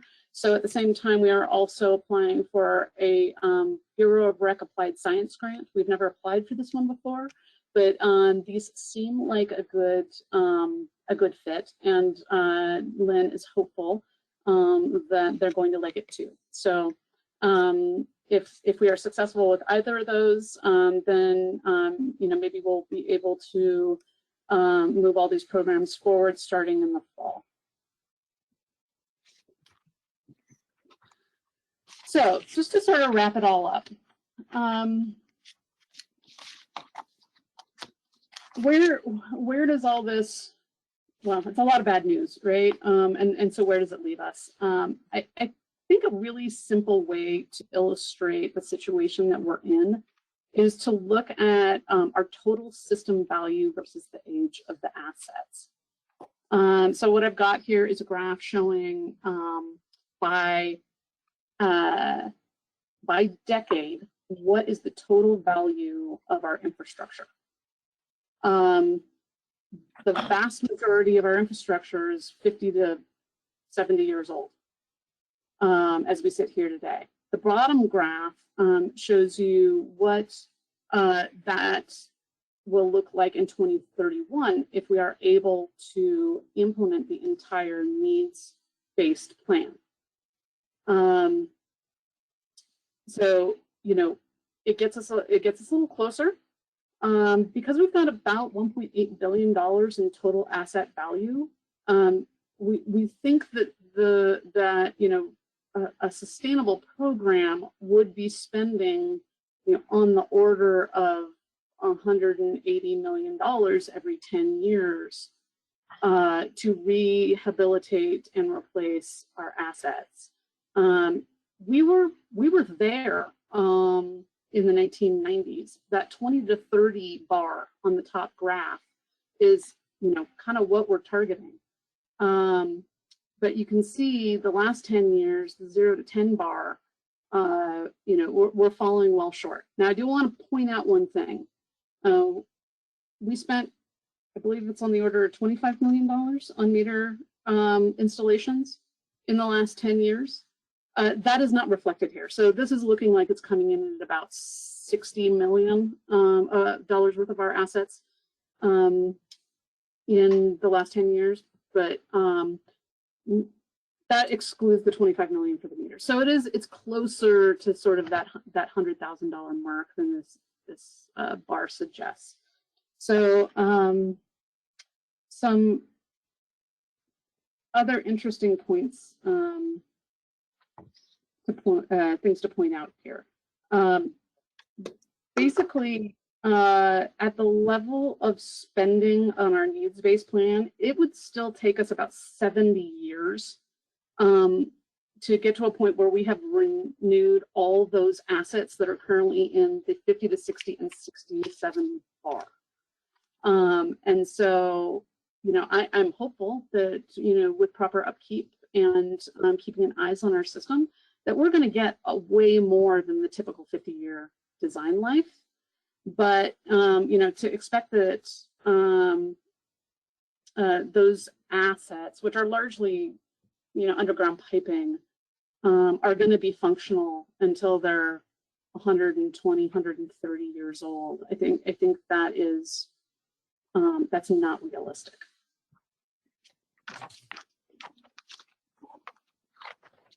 Any questions on this slide before I move on? That 70 years was which plan? The needs-based? Yeah, so if we continued the sort of needs-based funding that we've requested, on average every year, it would take us about 70 years to knock down those two columns and get a more even distribution of asset values. Thanks.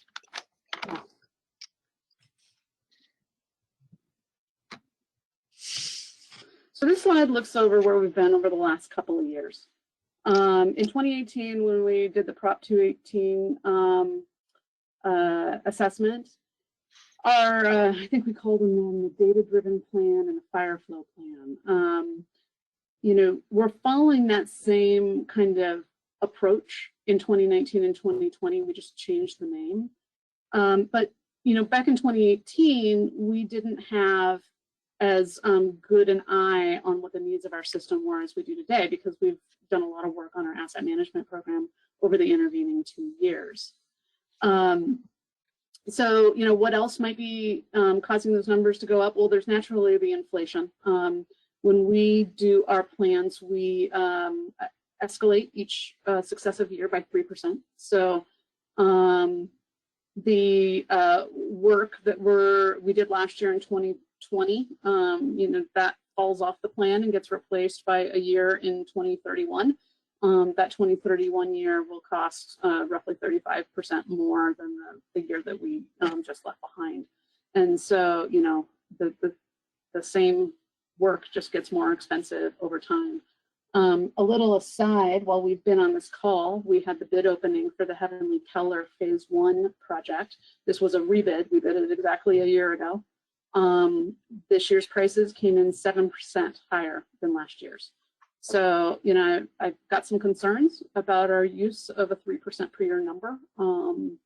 We'll continue to track that, and if we see it happening consistently enough, we'll recommend in the future to make adjustments, but that just makes the funding needs even greater. And then I've gone a lot into the worsening facility conditions. That last graph really spoke to the age of our system, how they're nearing the end of their design life.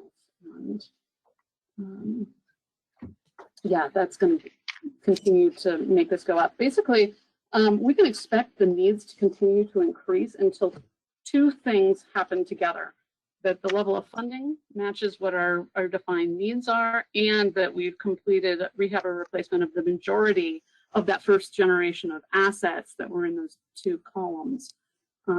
And then you can expect that these needs-based plans will start to recede. And then just to wrap up, a really a really kind of depressor of a presentation. as I mentioned at the beginning, there's still a lot of things that aren't on the plan. There aren't any of these sewer force mains within the basin or the sea line. So that's actually more than 19 miles. It's 32 miles that are all greater than 42 years. We haven't put that base form artificial intelligence tool to use to help tell us where, based on these variety of parameters, our lines have already failed.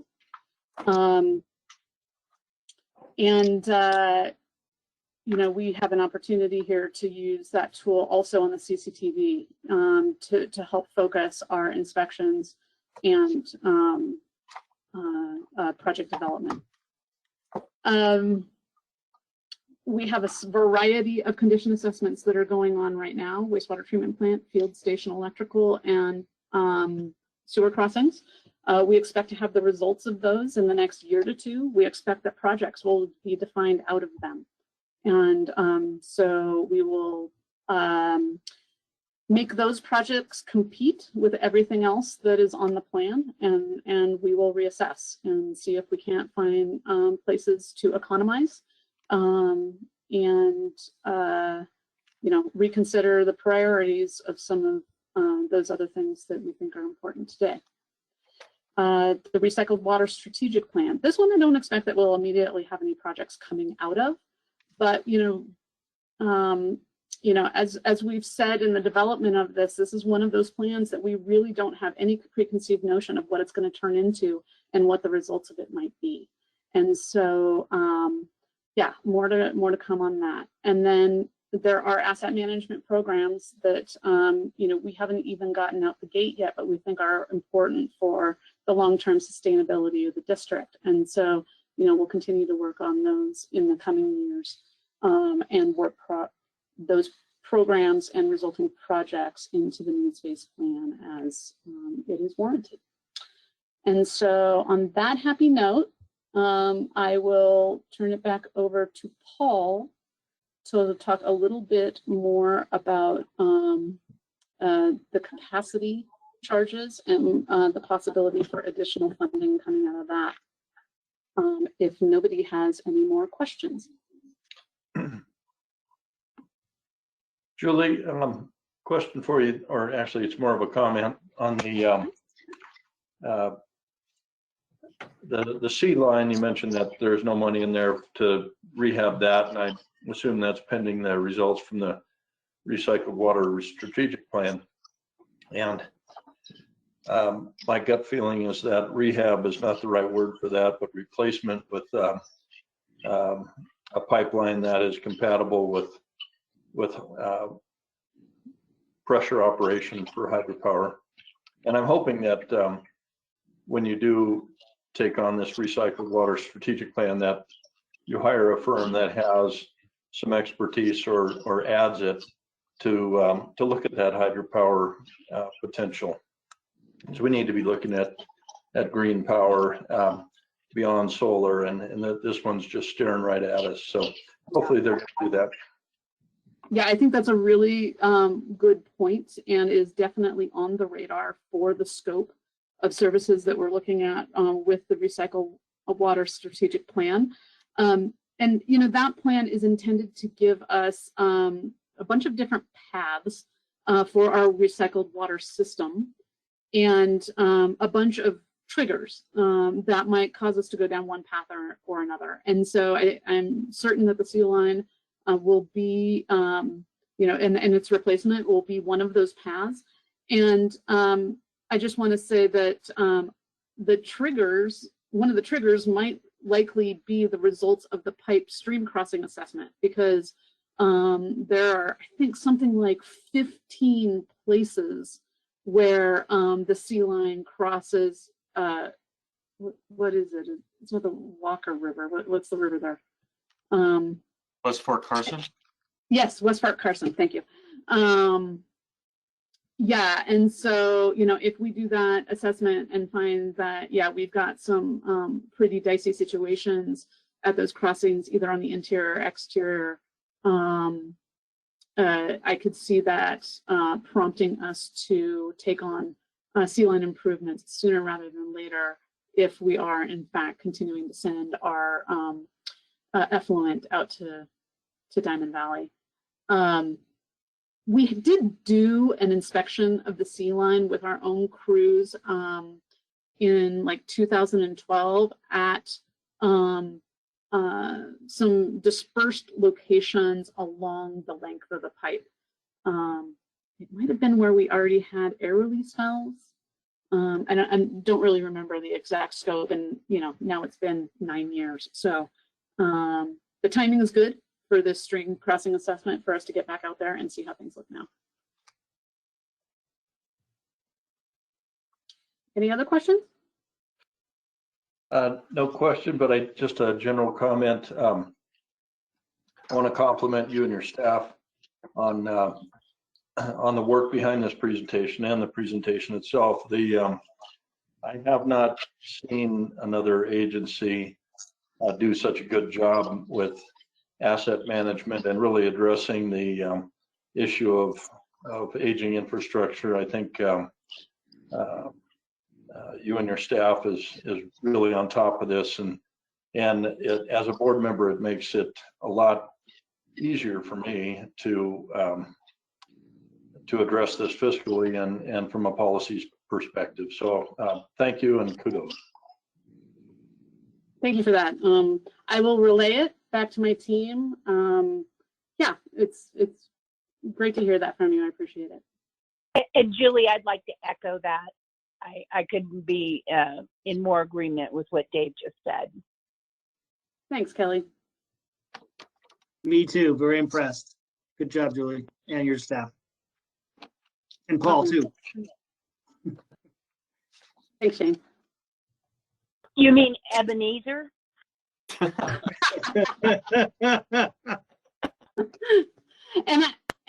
Paul and I still like each other. Well, I still like him. I don't know how much he likes me.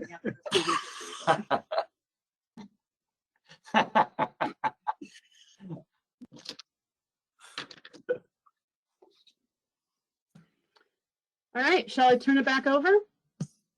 Yeah, Okay. it'll go a little smoother this time.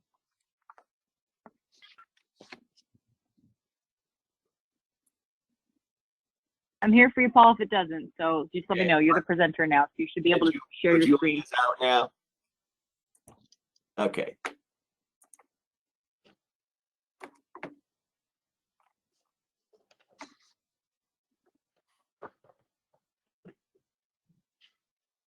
How's that? You got it. Okay. Okay, yeah, let's talk about the capacity charges.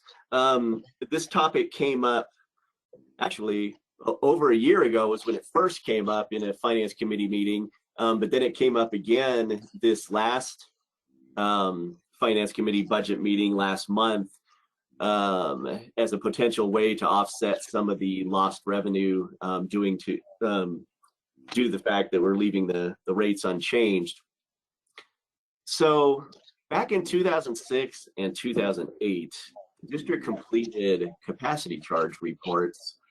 And so obviously quite a bit of time has gone by since then, but there is still a lot of relevance associated with them.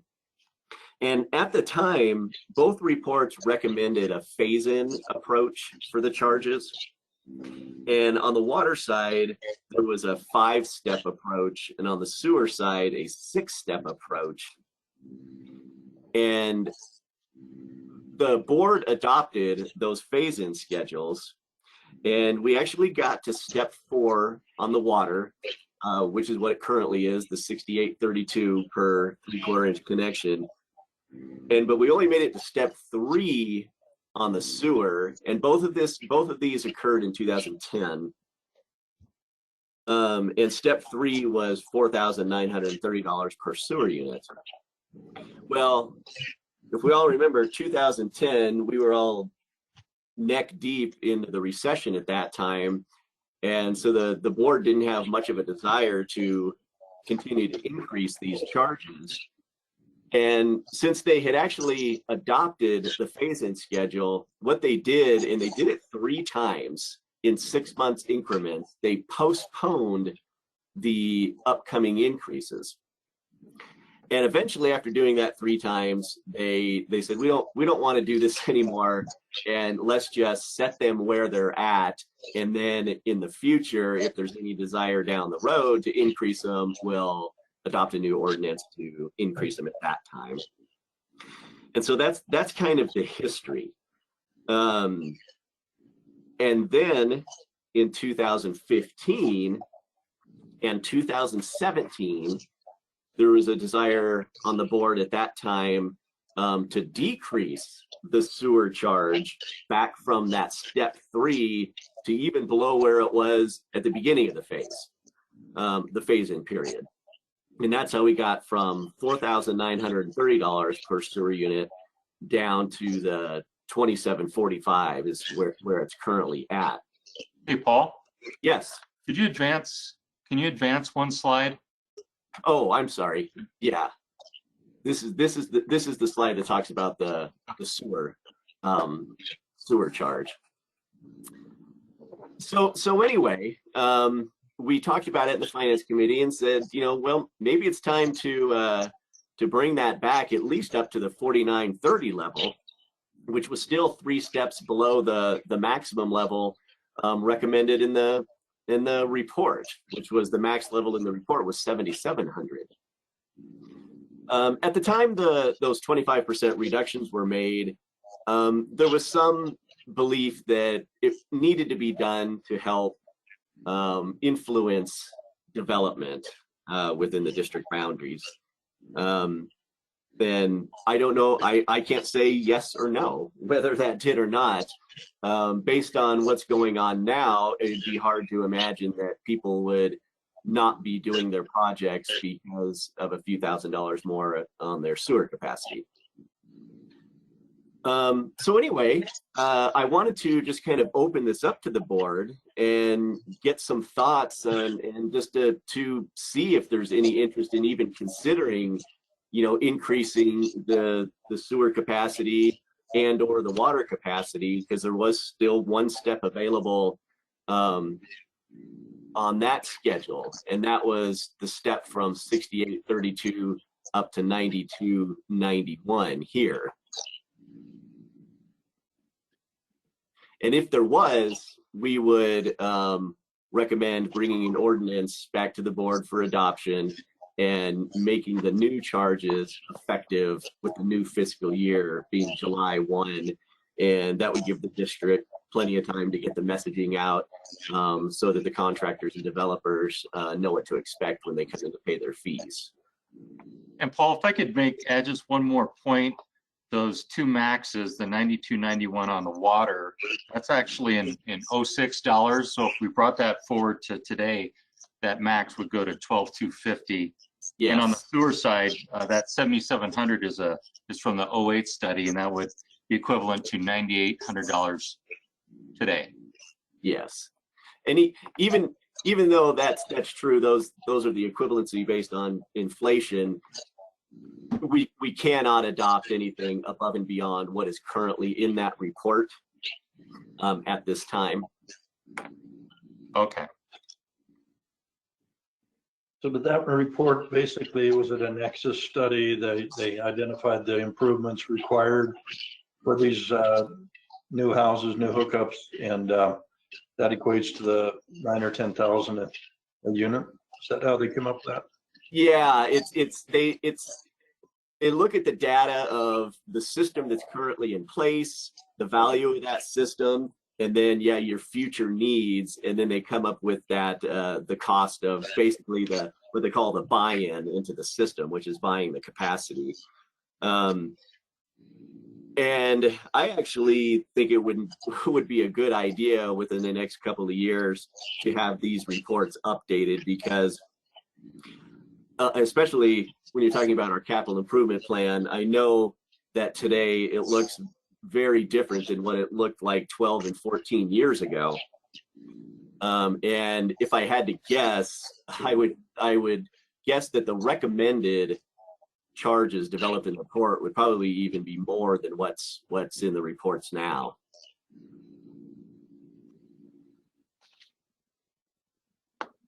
Yeah, we were talking earlier that those 2006 and 2008 reports were one of a few sources that we have used in the engineering department to update the system valuation over the last couple of years. And my takeaway from those reports is that the values they were assigning to some of our assets were low. And so I think we have a more robust system valuation now that is based on, current day modern construction prices. It's got a lot more of our bid history built into it. And so anyway, you might get a different picture if we had a new report. I guess, well, my feeling on connection fees is that they're intended to basically cover the cost of this new connection, and so that the existing ratepayers don't get saddled with it. So if the study shows that it should be, 9,000 or 10,000, I would certainly support that, because I don't support the notion that existing ratepayers should subsidize new development.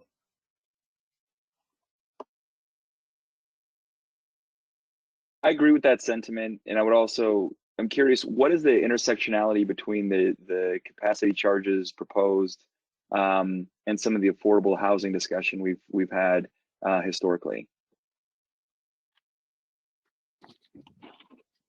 You want to answer that, John? Yeah, when it comes to affordable housing, we're looking to help them out in terms of in two ways. One is to find, on the sewer side, is to find sewer units that have already been bought and paid for, and that aren't being used today, and they for affordable housing only can be transferred to these projects. And most of those sewer units are held by private parties, and we're getting ready to reach out to them to try to connect the sewer units with the developments. So that's the first one, is trying to connect sewer units to these properties. And the other way is to finance these connection fees over a long period of time for these developments. Yeah, no, thank you for that. Because fundamentally, to Dave's comments and Chris's earlier as well, I do agree with what's being proposed, with the goal of assuring that we make sure that we're not dramatically increasing costs on affordable housing, because these increases on affordable housing would be crippling. So, well, just one comment. I know that we had this conversation earlier. My original thought process on this was that we were going to raise them back to where they were when we reduced them. I had never said anything about implementing the further steps in our study. And at this point, we can look at what the future value of those are and the past value. But at the bottom line is that's an arbitrary number. And I know you guys have a formula that you tied to it, but they're still fairly arbitrary in their valuation and up for speculation on that. So while I do agree we should put them back, I did not say we should go to $9,000 a sewer unit, because I don't think that's a realistic number or even something that the public should have to bear as far as the effects of your study and what that said, because I didn't agree with it at the time and I don't agree with it now.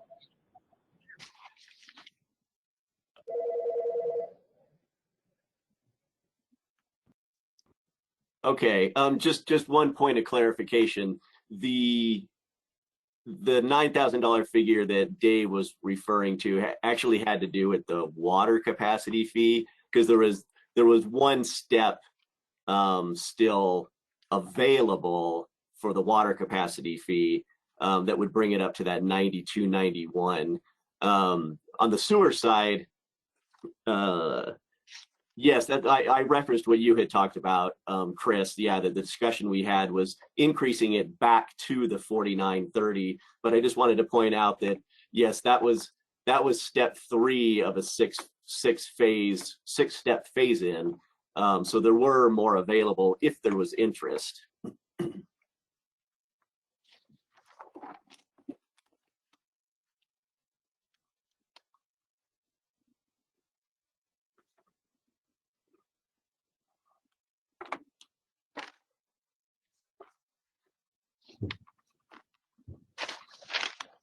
Are there any other board comments on the subject?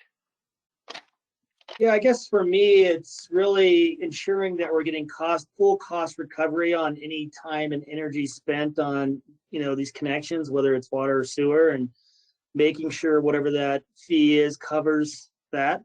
We ensure that, but I also understand that these fees have some role in kind of the buy-in into the overall system. So, I guess I'm open to have that discussion even further to kind of see where it goes. But I just definitely want to make sure that whatever it is that we're putting out there, we're getting full cost recovery back to the district, and whatever those people coming into the system are paying their fair share into the system. I think that's a good point that Shane makes, and also I want to echo what Chris said, because as you know, Paul, we had that discussion at a finance committee meeting, and that was my understanding as well, that it would go to what they were when we reduced them. Yeah.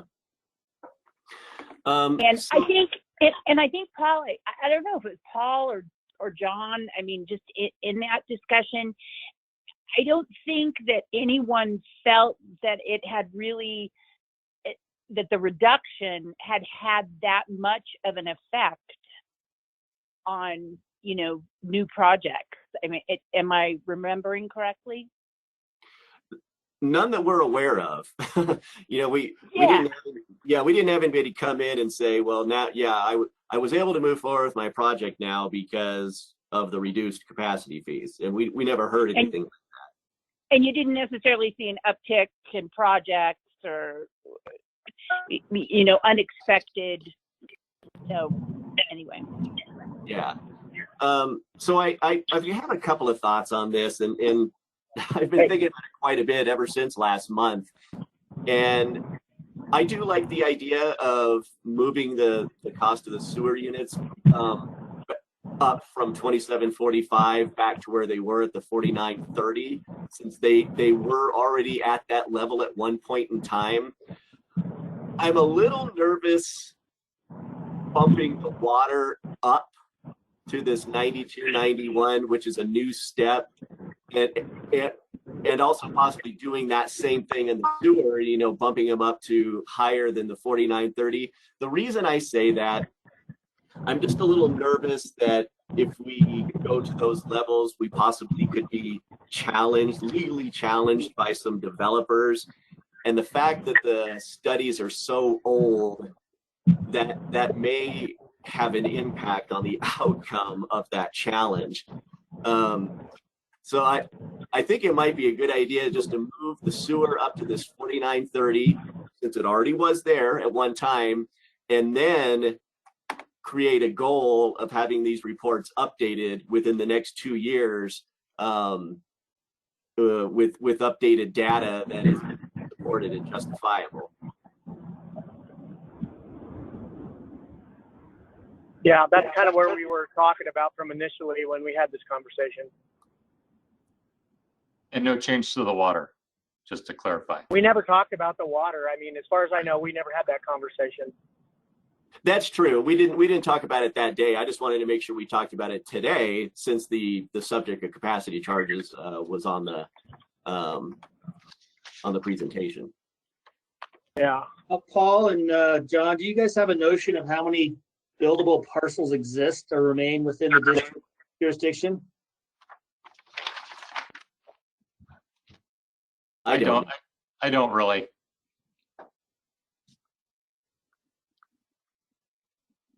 We can look into that. Yeah. Seems like we're running out of spots. Yeah, and that is most likely some of the data that would also be used when the studies are updated. I mean, I think you're going to get into a different marketplace actually into the future for a few different reasons. I think, Paul, you touched on this earlier. I think the growth is going to be less on new lots and more on expansions of existing lots. That's where you're going to see the most development. Second, as TRPA becomes warmer with the ADU option, you're going to see an explosion of ADUs in the South Shore as well. And so that's going to have a huge impact on a lot of these things we're looking at. So how are any potential ADUs and what that would do to impact the system, capacity charges and so forth? Was that considered?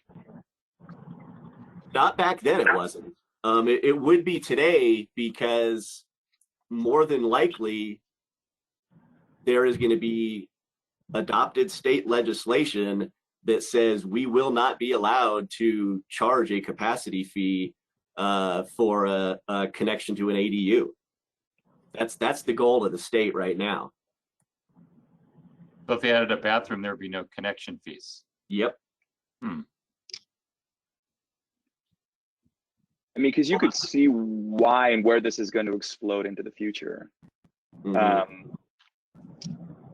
Yeah, I mean, I'm already telling people when to start planning for it, to do the infrastructure work now, as if the law has already been in place. And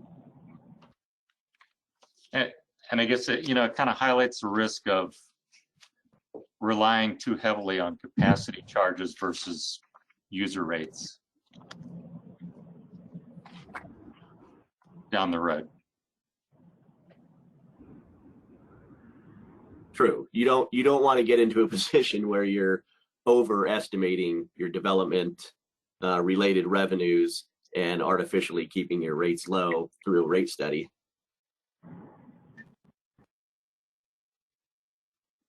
No, I agree fundamentally with the outline Paul presented, and I also agree with Dave that the existing ratepayer should not be subsidizing development, especially with most of the development excluding affordable housing taking place on the South Shore.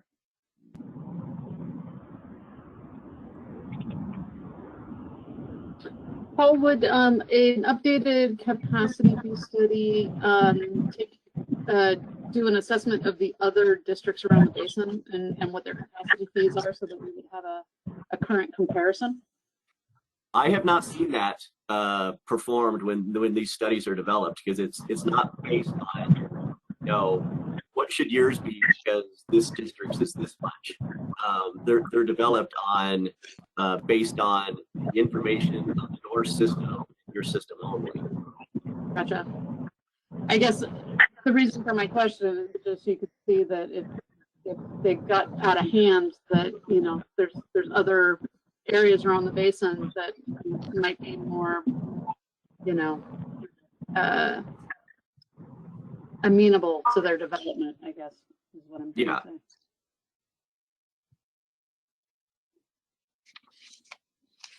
No, I mean, sewer capacity charges, these charges are not going to dictate your development pattern around the lake at all.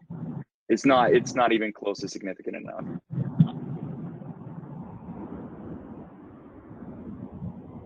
Yeah.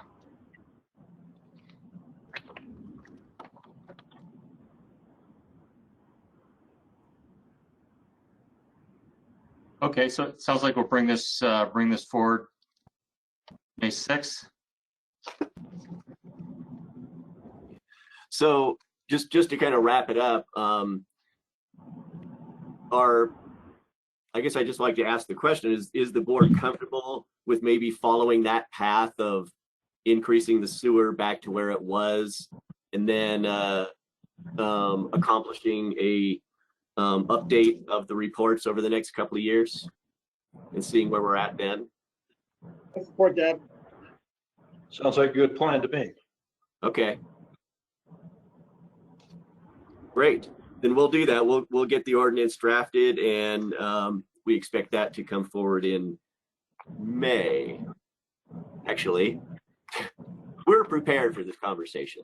So yeah.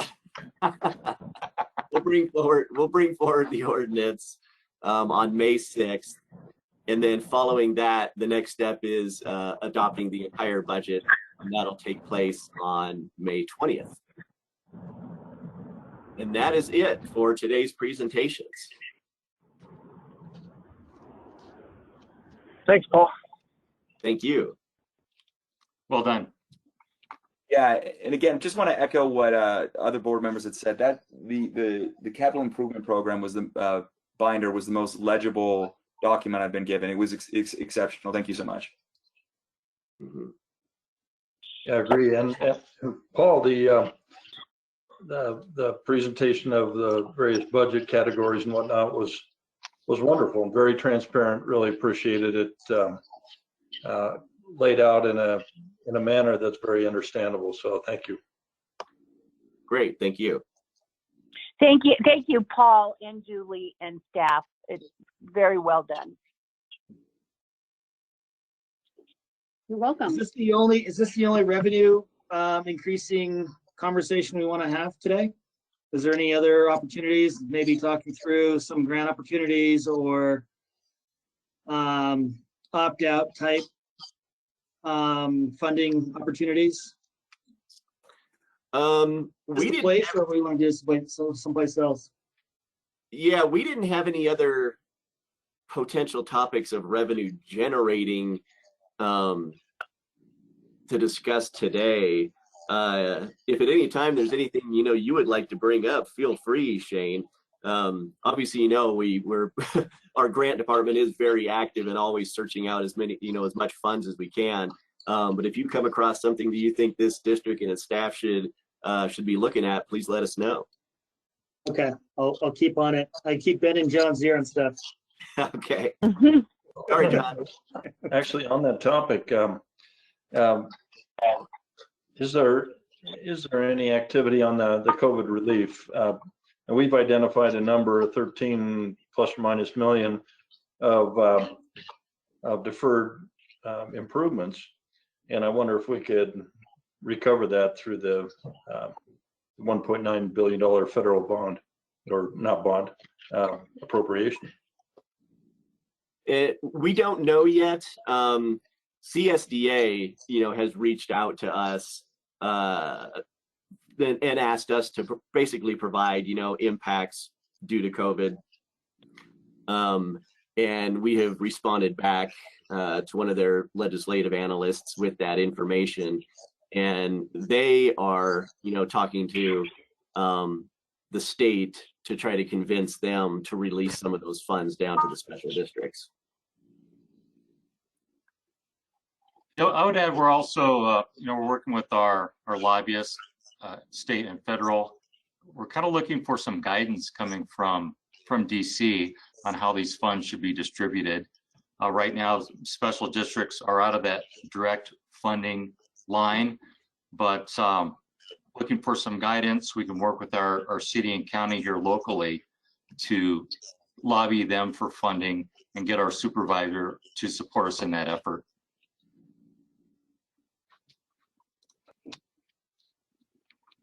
How engaged is SDPUD with the environmental improvement program managed by TRPA? You guys getting stuff on the list there?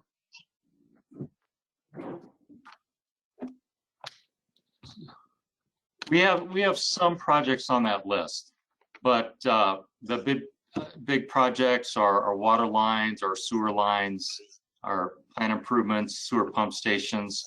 Those have not been the type of projects that that the committee has allowed to get on the EIP list.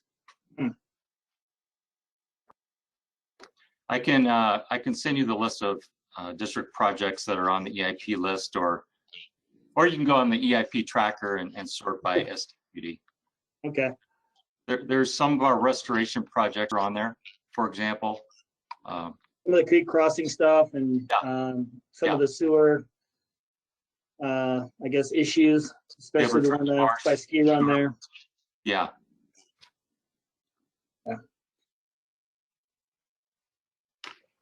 Good.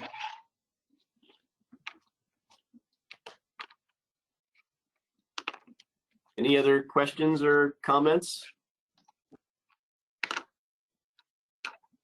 And if not, then we will end the presentation, and we're a half hour early, so I hope you can use it. Thank you, everybody. Great job. Thank you. Yeah, thank you. Well done, y'all. Have a great day. Thanks, everybody. Bye. Bye. Bye-bye.